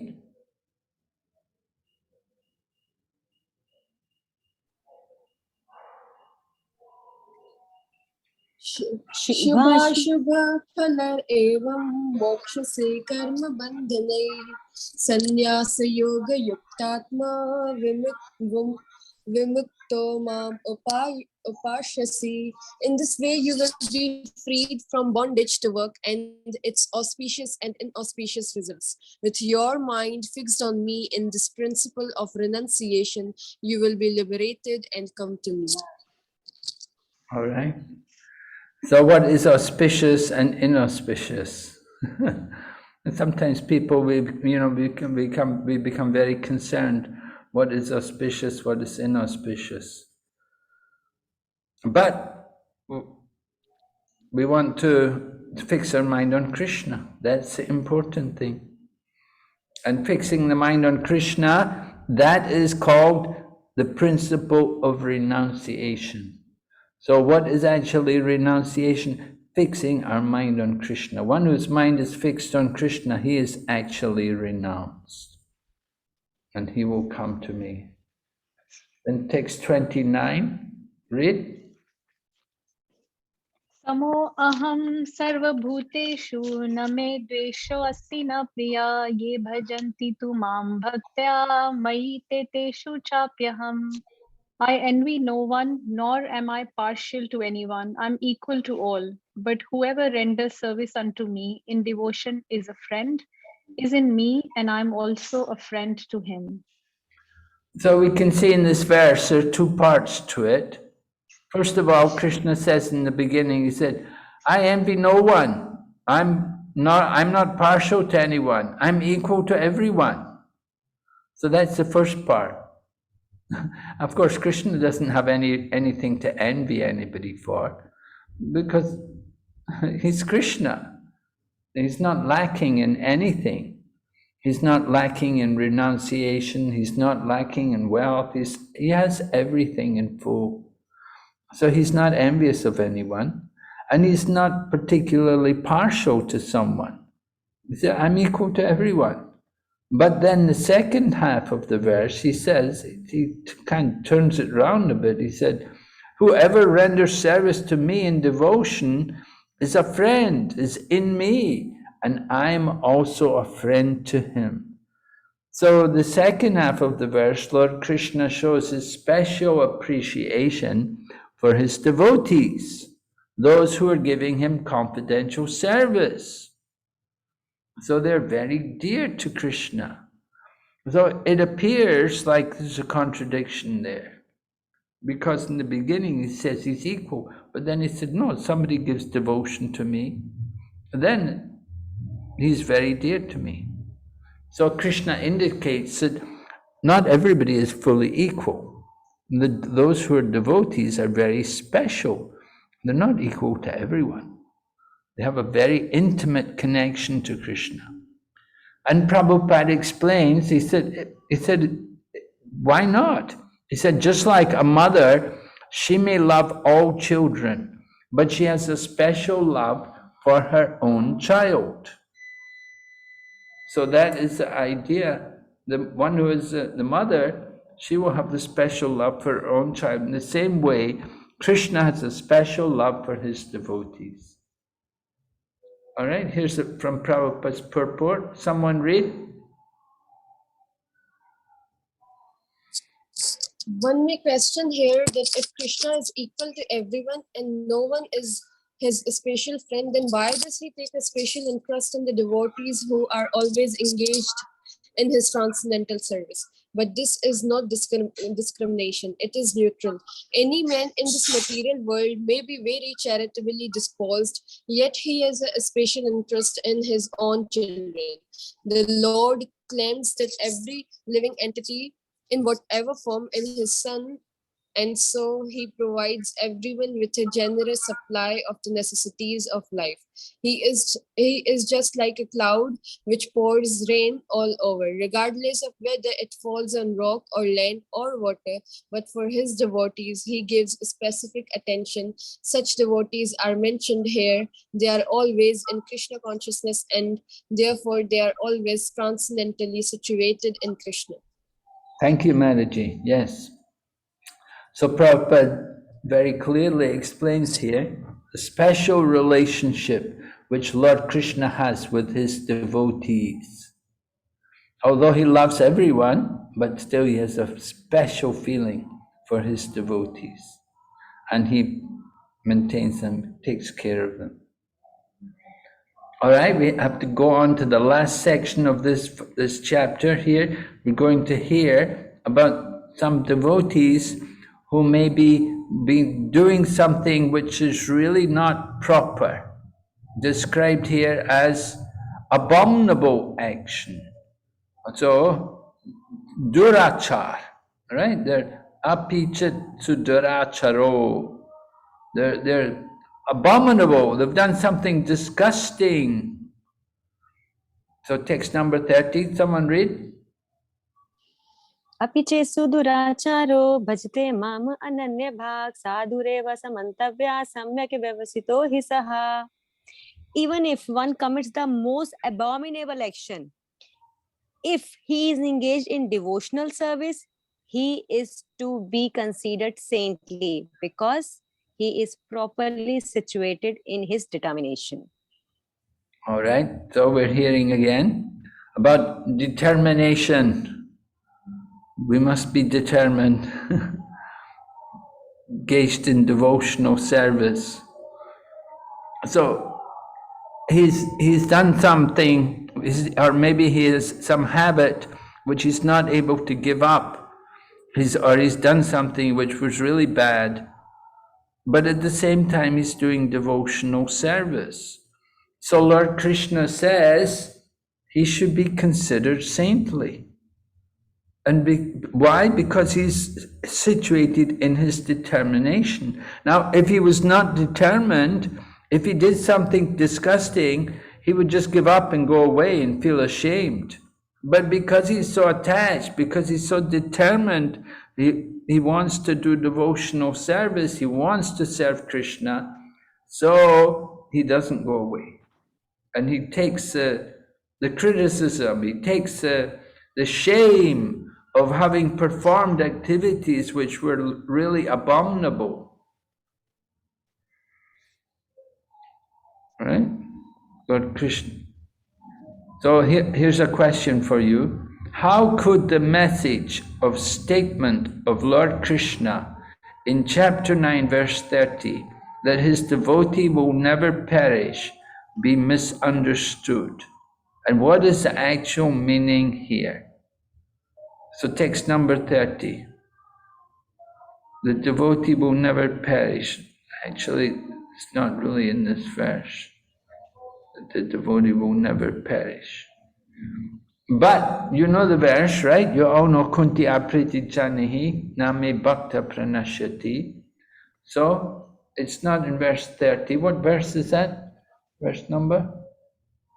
Kunti Maharaj is 31. It's 31, Maharaj. 31. Okay, the Yes, next yes, verse. Maharaj. Right? Yeah, thank you, Yes, Maharaj.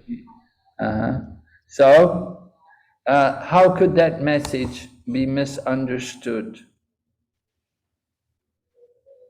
Maharaj, like some may think that a devotee can do anything and still Lord will protect him. Like he can be engaged in a wrong activity. Like we see practice like Sahajiyas also.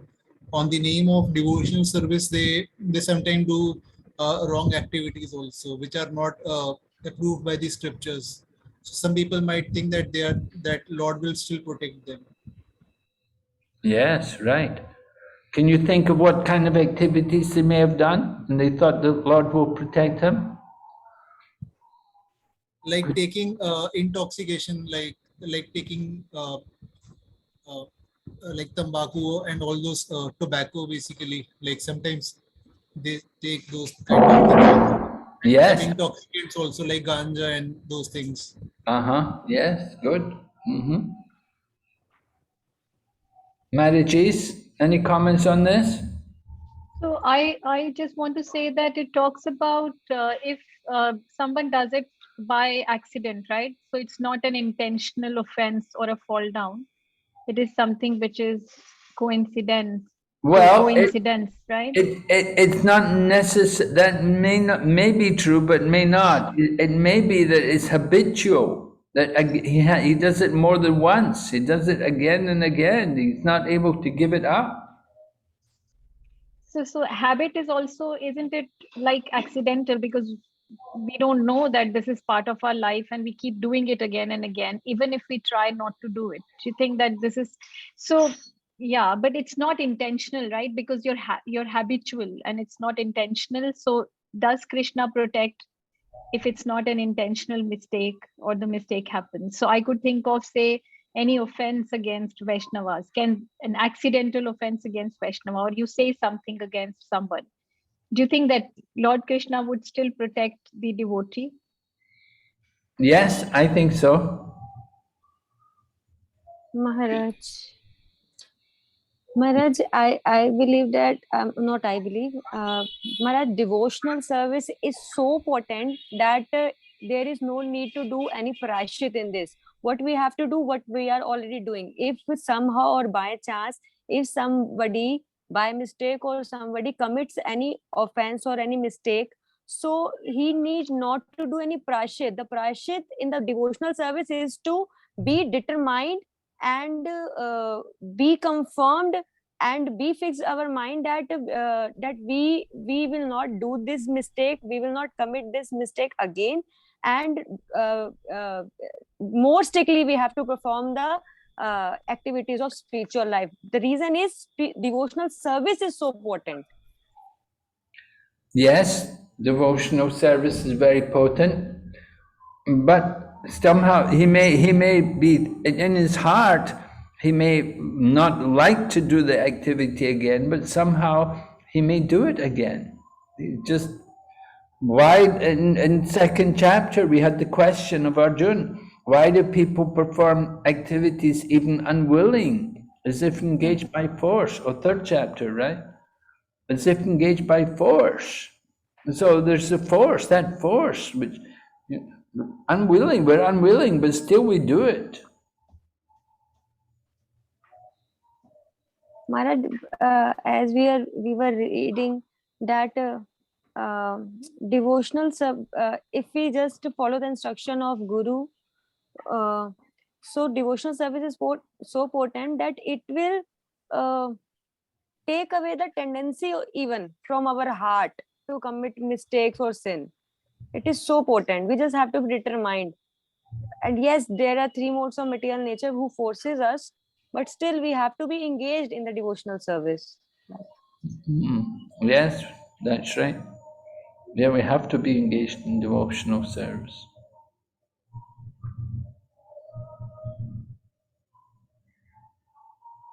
Maharaj, also this is an offense to commit sinful activities on the strength of holy name.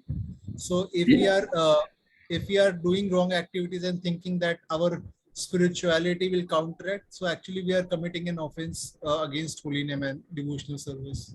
Yes, right. You know, when Krishna says also that my devotee will never perish, then people may often misunderstand it, that they think, oh, I'll never get sick, I'll never get disease, I'll never die. You know, some people, they have that problem, you know, we actually think like that, you know, Krishna should protect me from getting, and sometimes devotees, their faith is weakened when they hear, oh, a devotee died, and he died, oh, he got a disease, he got cancer and he died, or he was in a car crash and he died. And we thought, how could that happen to a devotee? Doesn't Krishna protect the devotee? Right? So how do you understand that?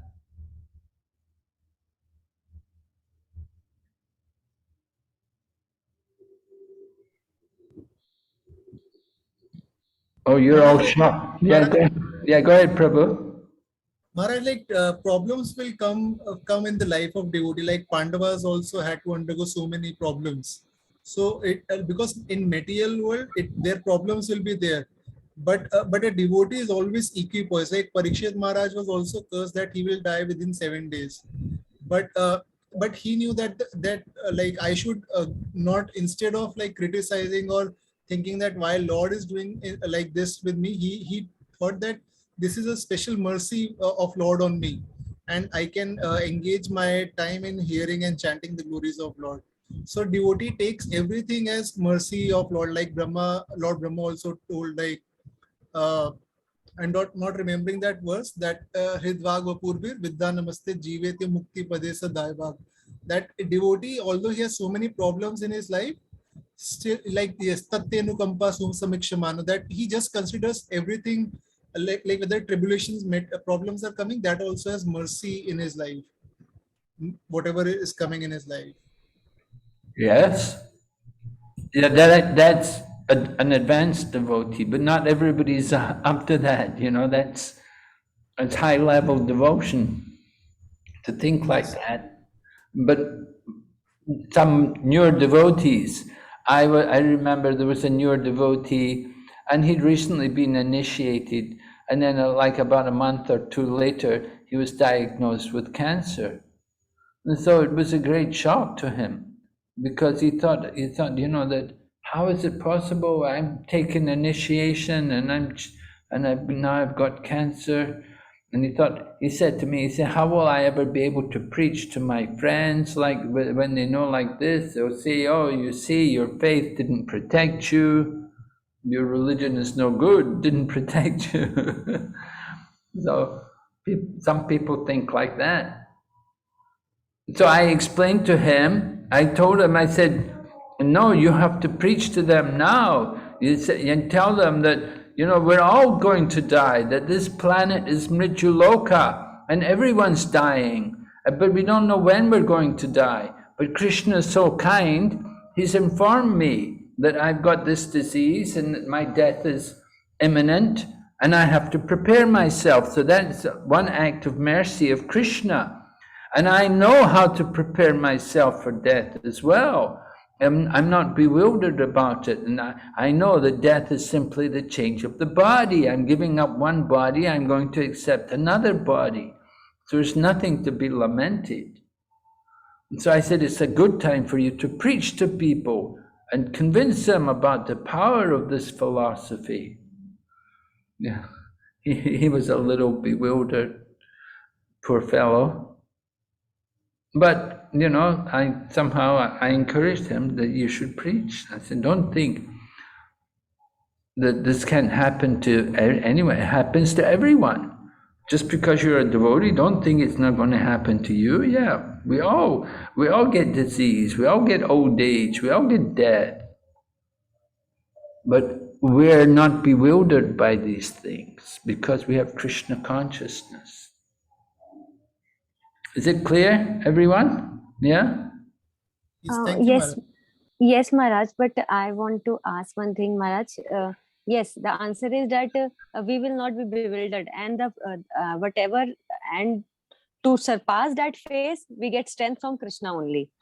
Maharaj, as you were asking the question like if somebody met with an accident, so it also comes in my mind that when we honor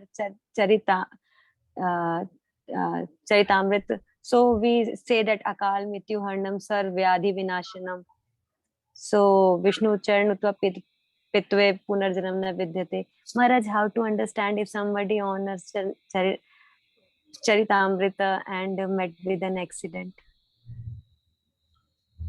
Well, yes, we understand it's the arrangement of Krishna. It's not karma. It's the arrangement of Krishna. Krishna wants us. It's putting us into a situation. We have to see the hand of Krishna in what's going on around us. Krishna is the supreme controller. So we meet with an accident. Krishna must want us to be more careful. He wants, maybe he's giving us more time to chant by giving us an accident. He's making us more aware of the temporary nature of the material world. And he's telling us we have to get ready to leave the body, because we're all going to have to leave the body one day. And we have to be ready. So something goes wrong. And Maharaj, from the preaching point of view, you were saying, so if you can please tell, from a preaching point of view, if somebody asked that he was a devotee, he was doing this, we can understand because we are a sadhaka, but how to explain to other person? Somebody's not a devotee? They're not a devotee? Okay, yes, then whatever happens to them is under the law of karma. It's their karma. And no, if somebody asks, if non-devotee asks that he was a devotee, he met with an accident, so how to answer them, Maharaj? Oh, the non-devotee wants to understand why a devotee met with the accident. Yes, Maharaj. Well, we have to tell him about the arrangement of the Supreme Lord, that behind everything there's a controller, a supreme controller. And Krishna is the overseer, he is the permitter of everything which happens. So whatever happens, we have to understand there's a higher reason for it. And the reason for it is, just like I said, we have a temporary material body. So Krishna wants us, he's giving us warning that we have to prepare ourselves to leave this world. We have to get ready. He wants us to become more serious in our Krishna consciousness. Therefore, he's put us into this difficult condition. He's given us an accident or something. Okay, so, thank you so much, Maharaj. We have to see the hand of Krishna in everything. Certainly things go wrong. You can't blame Krishna. You have to understand there's a reason why it happens. Krishna wants us to get ready, to become more aware of our situation in this world, that this world is not our real home. We have to get out from this world. We're trying to be comfortable in this world. You're thinking, I'm a devotee, I should have my nice home and I'll live here forever. No, you won't. You're not going to live here forever. You're going to have to get out of this world one day. You have to understand the temporary nature of this world. We have so many things. I have my family, I have my home, and no, they cannot save you. We have to understand the nature of this world. Look at Maharaj Parikshit. He was the king of the world. He was emperor. But he got cursed. He had to immediately took advantage to go and hear Srimad Bhagavatam.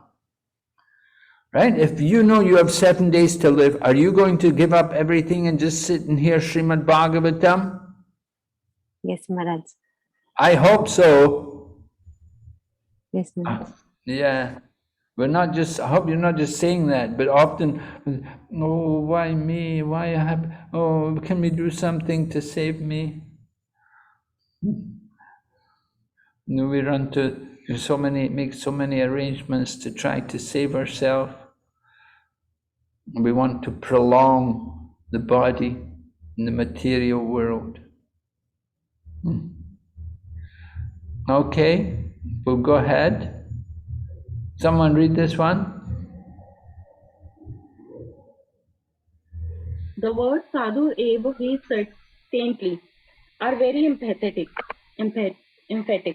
They are a warning to non-devotees that because of an accidental fall down, a devotee should not be derided. He should still be considered saintly, even if he has accidentally fallen down. And the word mantavya is still more emphatic. If one does not follow this rule and derides a devotee for his accidental fall down, then one is disobeying the order of the Supreme Lord. The only qualification of a devotee is to be unflinchingly and exclusively engaged in devotional service. On the other hand, one should not misunderstand that a devotee in transcendental devotional service can act in all kinds of abominable ways. This word only refers to an accident due to the strong power of material connections. Srila Prabhupada's purport, Bhagavad Gita 9.30. Hare Krishna. All right, so this verse refers to an accident due to the strong power of material connections. An accident due to strong, maybe maybe you ate something which you shouldn't eat, you maybe eat some meat or something, or maybe somebody offers you a cigarette, or maybe even you took a drink or something. Maybe you used to do these things before becoming devotees, and again, we haven't really given them up. We haven't given up these things. Difficult to sometimes, and sometimes the bad habit just comes back. So unknowingly you do these things. So that's a fall down. You break the vows. You give up your vows.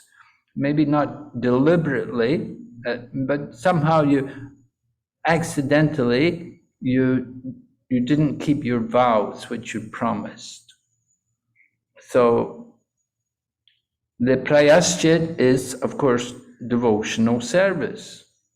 There's no other prayaschit in devotional service. It's simply you have to take up the devotion again. So we have to continue with our devotional service. But if we fall down, then Prabhupada explained, he said, one time you can be forgiven. He said, second time, you may still be forgiven. But if it happens again and again and again, then you should understand it means you're not a very strong devotee.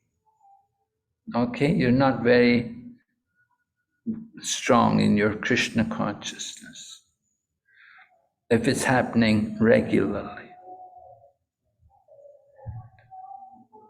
Right? Someone read? Devotional service is more or less a declaration of war against the illusionary energy. As long as one is not strong enough to fight the illusionary energy, there may be accidental fall downs. But when one is strong enough, he is no longer subjected to such fall downs as previously explained. No one should take advantage of this verse and commit nonsense and think that he is still a devotee. If he does not improve his character by devotional service, then it is to be understood that he is not a high devotee. It's from Purport, chapter 9, verse 30th.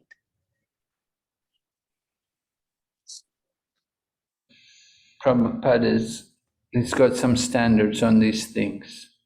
Not that we can go on every week and commit these have some fall down.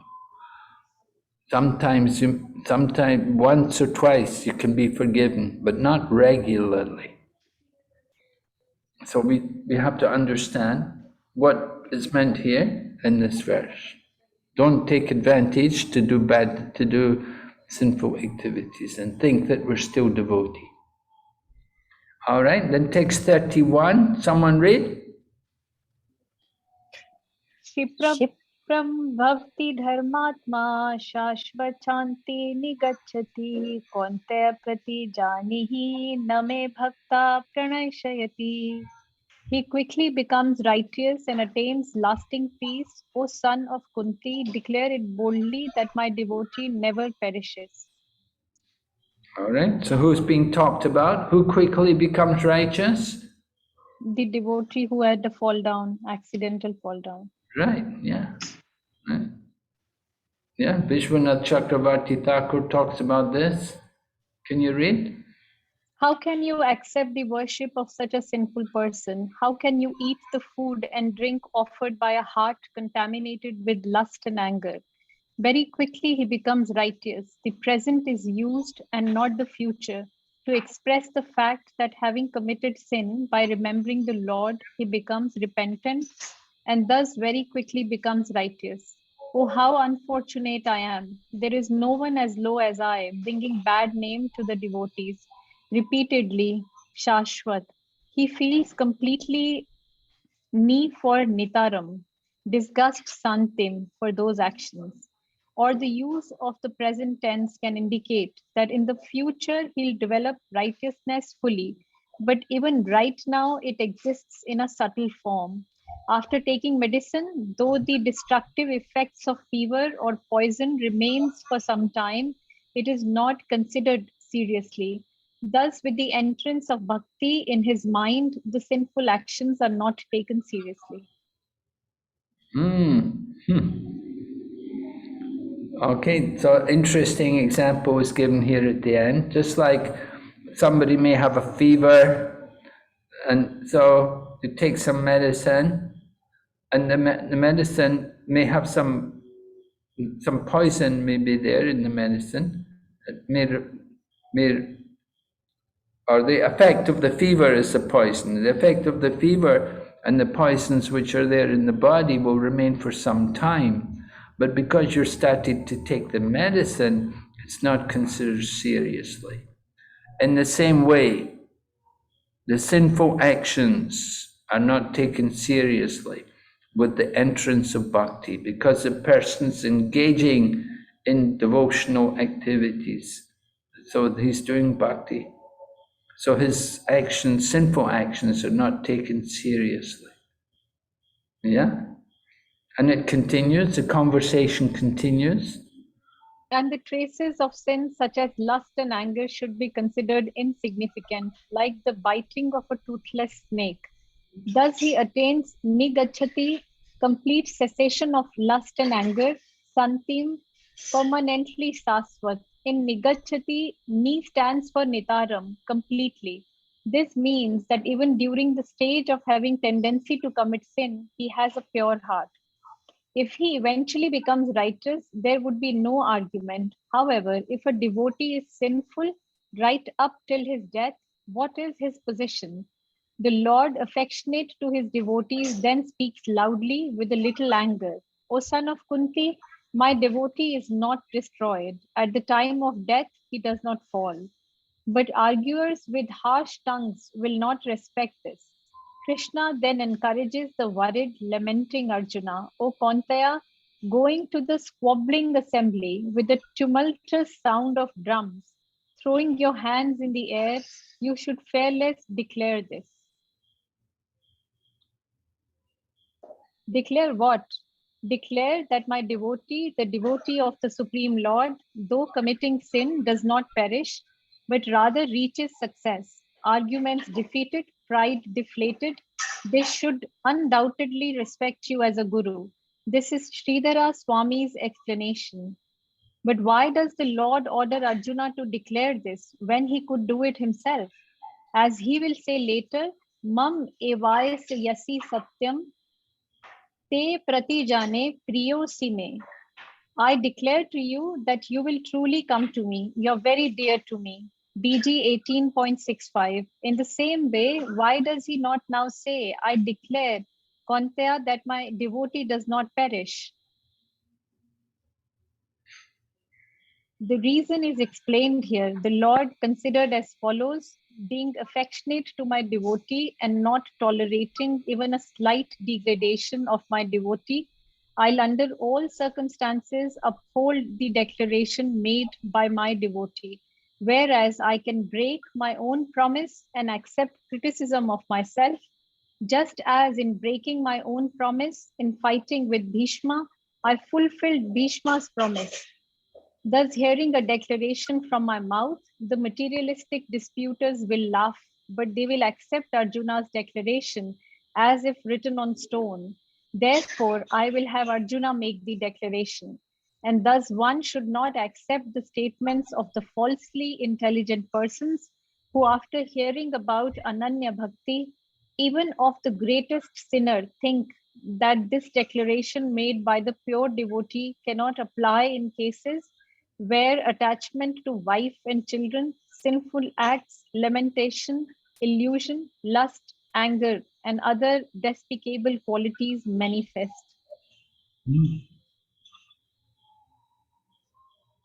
So here Krishna says, Kaunteya prati janihi. You promised, so I shall protect you promise. Protect your promise. Name bhakta pranayasati.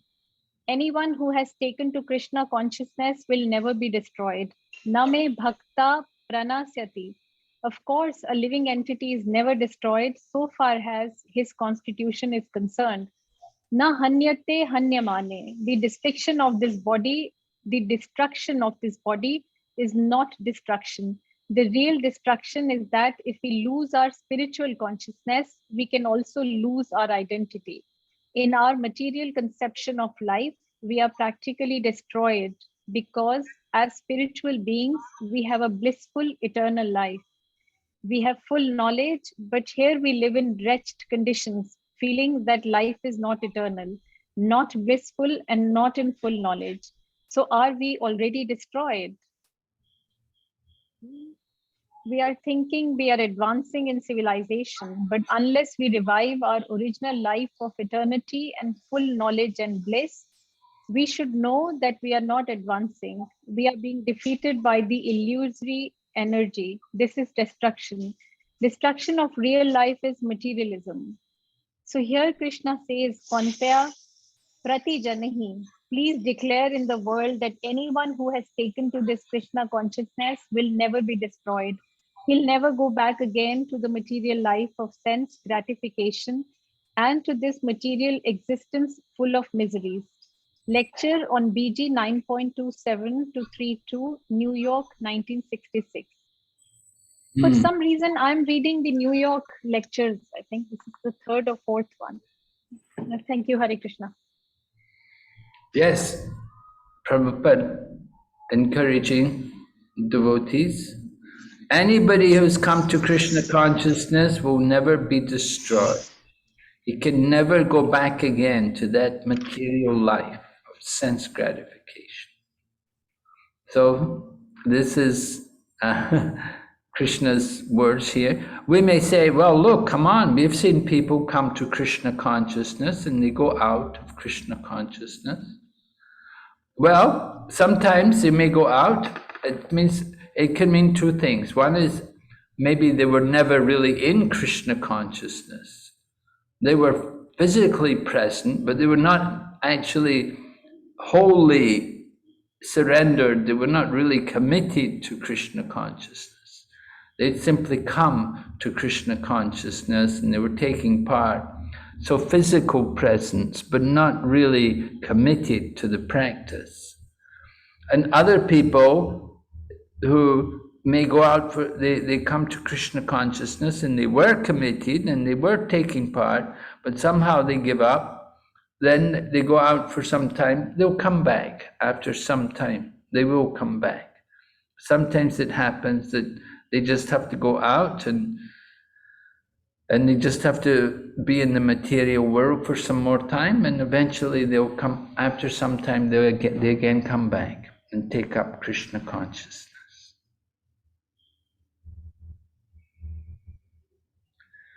So then text 32 describes about, even though they be of lower birth, O son of Prita, those who take shelter in me, though they be of lower birth meaning, in the Vedic culture, women, Vaishyas, merchants, and Sudras, workers, are all considered of lower birth. They can attain the supreme destination. So we can see Krishna consciousness is for everyone. It's mentioned Papayona. The Papayonis, the sinful people of lower birth, they can all achieve the supreme destination, the Param Gatim. And the people are mentioned, Striyo Vaishyas Tata Sudras. They can all go to the Param Gatim, the supreme abode. Even though they be sinful people, Papayonai. Because if we're born in these lower castes, we're born in a lower body, it's due to our past sins. It's not by chance. It's due to our past sins that we're put into these lower positions in the social system. But it's not a barrier to Krishna consciousness. We can still become Krishna conscious. We have to take to the process. So women are particularly mentioned here, as well as Vaishya Sudra. And people may say, oh, this is not fair, prejudiced, why women like... But Krishna says also, it's also a Vedic statement that Kalo Sudra Sambhavaha, that in the Kali Yuga, everybody is a Sudra or lower. So everyone is of lower birth in the Kali Yuga, not only women. All right. And there are many women who are great devotees. Okay, as explained here, will someone be able to read this? In India, according to the caste system or a Varnashrama dharma, the Brahman and the Kshatriya are considered to be the highest in the society. The Vaishyas are little less than them, and the Shudras are not taken into account. Similarly, women are classified as Shudra. The thread ceremony is given to the Brahman, Kshatriya, and Vaishya, but there is no thread ceremony for women. Although a woman may be born into a Brahman family, she does not have that benefit because Kshatriya women are seen as less intelligent. They should be given protection, but they cannot be elevated. But here in the Bhagavad Gita, Lord Krishna surpasses all these formalities. He is giving opportunities to everyone regardless of birth. In the social structure, you may consider that a woman is less intelligent or a Shudra is less purified. But in spiritual consciousness, there is no such bar. Krishna accepts everyone. It doesn't matter whether you are a woman, a Shudra, or a Vaishya. If you simply take to Krishna consciousness, the Lord is there. He will give you all protection and gradually He will help you. One who is in Krishna consciousness is already on the liberated platform. Simply Shipparam It will take some time, Shipram, but very soon he will be all right. So this is proposal of Lord Krishna, and this is the facility of Krishna consciousness. Lecture on Bhagavad Gita, 9.29 to 32, New York, 1966. Thank you very much, Manaji. Very kind. Very important. Remember these points Prabhupada has made there, helping us to understand this situation. Yes? Can we have someone else read this next slide? Even one born into a low-grade family can be elevated without exception. That is Shastra. But there are rascals who do not allow this. They have their own ideas. Krishna never said that only the Brahmanas or Indians or Hindus can take shelter of me. Mam hi partha vepaschitya, ye api suah. Whatever he may be, there is no restriction. Just like anyone can take a bath in Ganges, if it is not that only a particular person or a particular community can take a bath. Anyone can, and he becomes purified. There is an example. Na hi harate jyotsna chandras chandala veshmani. When there is moonlight, there is no discrimination that a Bhangi's house should receive the moonshine, whilst a Chandala's house, whilst at a Chandala's house there should be none. The moon shines upon the place of the king or on the house of a Chandala. Na hi harate jyotsna chandras Chandala Veshmani. Krishna's mercy is for everyone, and it is not restricted to a certain community or class of people. Anyone can take advantage of Krishna consciousness. Conversation, Washington. Jai. Anyone. Krishna consciousness is for everyone, right? All right, now we've come to the final verse of the chapter, and this is considered the most confidential knowledge.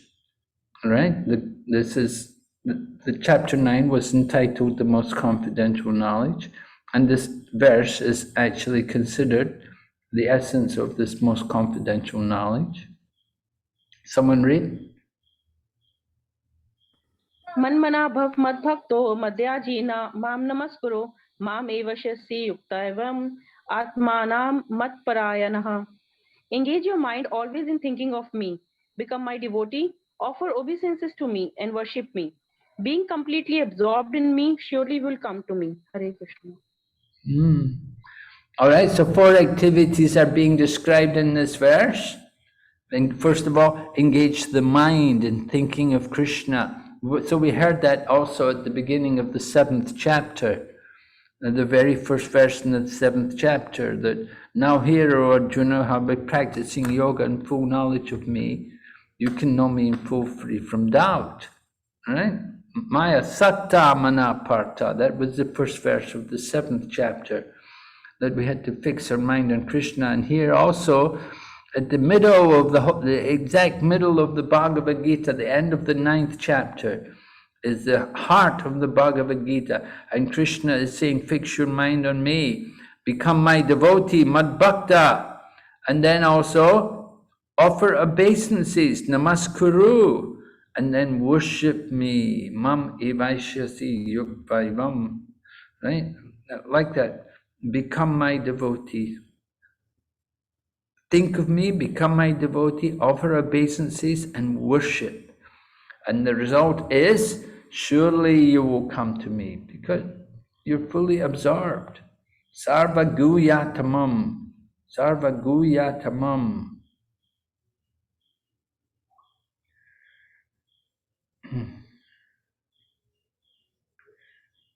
So remember, we had confidential knowledge, and we had more confidential knowledge, and now we have the most confidential knowledge.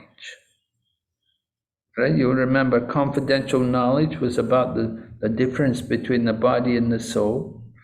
And then more confidential knowledge was hearing about Krishna's energies and about different ways in which people worship Krishna. And then the most confidential part of knowledge described here. The most confidential part of knowledge is that one should become a pure devotee of Krishna and always think of him and act for him. Concentration of the mind on the form of Krishna, constitutes the most confidential part of knowledge. And this is disclosed to Arjuna, because Arjuna is the most dear friend of Krishna's. Bhagavad Gita 1865 purport, the most confidential part of knowledge, to become pure devotee. All right, so a review of chapter 9 here. We began hearing about Krishna, qualifications and disqualifications, right? Remember, what were the qualifications and disqualifications? Mainly? There was no Faith- there was faith no is the qualification. qualification required. Yeah, there are qualifications mentioned here. We're hearing about Krishna. There are qualifications required. We should not be envious, and we should have faith. Yeah. Right? So those kinds of things are required. That is, we don't say you have to be an IIT graduate, or you have to have a diploma, or you have to have anything. No, but you do have to hear about Krishna with the right attitude if you want to get the results. And then we spoke about Krishna's inconceivable relationship with the material world, right? How he's above everything. At the same time, he's doing everything. It's all happening under his direction, but he's aloof from it all. And we gave the example. We heard the example tonight about the smelling power of the flower. It's separated from the flower. We can smell the flowers without touching them. Then we heard about non-worshippers, abhijananti mammudha, the foolish mock at Krishna who appears amongst them like an ordinary person.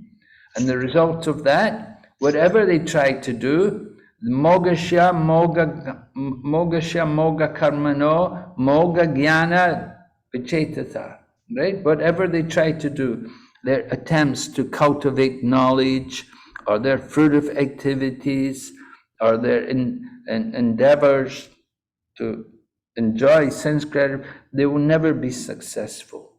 They will never be, for people who have committed that mistake of denying the personality of Krishna, or if we simply take him to be an ordinary person, it's an offense.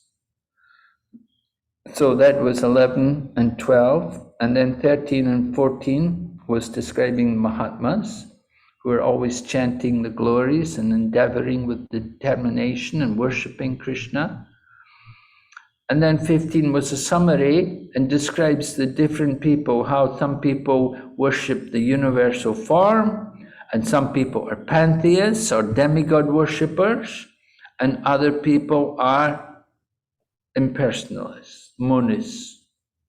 So you've got the monists, you've got the people worshipping the impersonal form, and you've got also the demigod worshippers.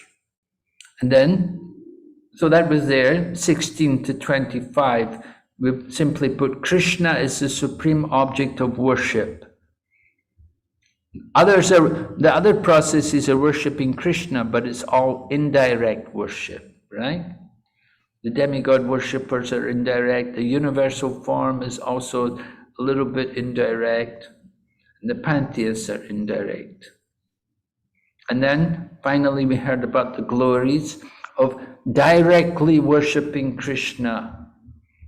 We heard, for example, Yoga Kshema Vahamyaham, how Krishna carries what we lack and he preserves what we have. And we heard also that we can offer a leaf, flower, fruit and water with love and devotion, and Krishna will accept it. कोशिश कर उसमें वो ना आए. Okay, and then at the end of, we heard also how even someone's a sinful person, apichat sudaracharo vajate mam ananyava, that someone he's committed abominable activity, done something really bad, but he cannot give up devotional service. So Krishna accepts him. And Krishna promises he quickly becomes righteous and attains lasting peace. And so that is Kuntiya Priti Janahi, that the devotee will quickly become restored. He made a mistake, he fell down, but he'll quickly re-establish himself. So we don't deride people for that kind of fall down. Sometimes it happens, these things. Of course, in a big movement like ISKCON, it happens regularly, somewhere in the world. But we don't deride people. And then Krishna also said, doesn't matter, we're of lower birth, we can also attain the supreme destination. And then Krishna spoke the most confidential knowledge, 4 things. Okay, end quote, someone read? Everyone should attach. You read, Mataji, please. Everyone should attach himself to the bosom of the Supreme Personality of Godhead so that he can be eternally happy.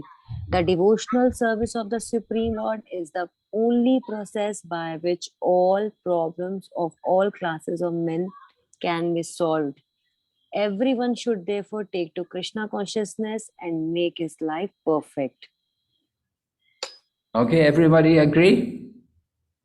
Take to Krishna. All right. Any questions, anybody? Maharaj, I had one question related to this Bhakti Sastri course. Like in every module, we have to do some OBA questions, like open book assessment questions. Oh, right. So, Yeah. yes. Yeah. So in every module, we are doing 2 questions. So if you can let us know which will, what are those 2 questions for this unit? Like are you doing 2 questions or 1 question? Maharaj, 2 questions. I thought they changed it to only 1. Are you sure? Yes, Maharaj. Like in last 2 modules also, we have done 2 questions. Maharaj, if you want, you can reduce it to 1. I was about to say the same, Maharaj. We are happy to do 1 as well.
Okay, number 3.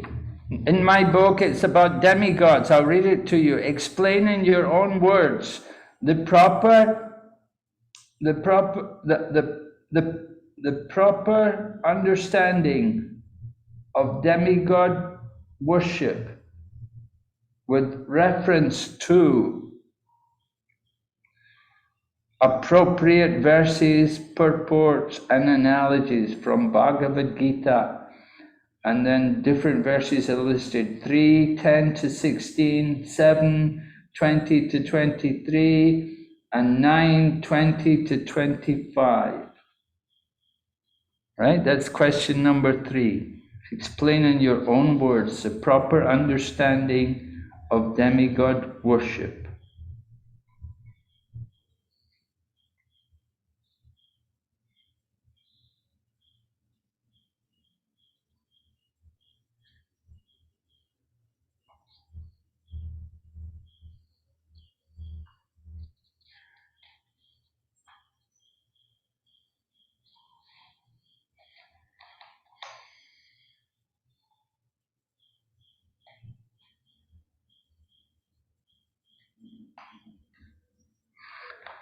And you can do number one as well if you want 2 questions, then do number one. Explain in your own words the connection between chapters 6 and 7 with reference to Krishna's statements, Maya Saktamana and Yatatam Api Siddhanam Kaschin Mam Veti Tadvataha. So explain in your own words the connection between chapter 6 and 7 with reference to those 2 phrases. One from 7.1 and one from 7.3. Okay? Yes, Maharaj, So, thank you. so question 1 and question 3, right? Just to confirm, Yes. right? Right. Yes. Thank you. Okay. Hare Krishna. So, Hare I'll Krishna. see you on Monday. Have a good weekend. Yeah. Take care. Hare Krishna. Srila Hare Krishna. Prabhupada ki jai. Jai.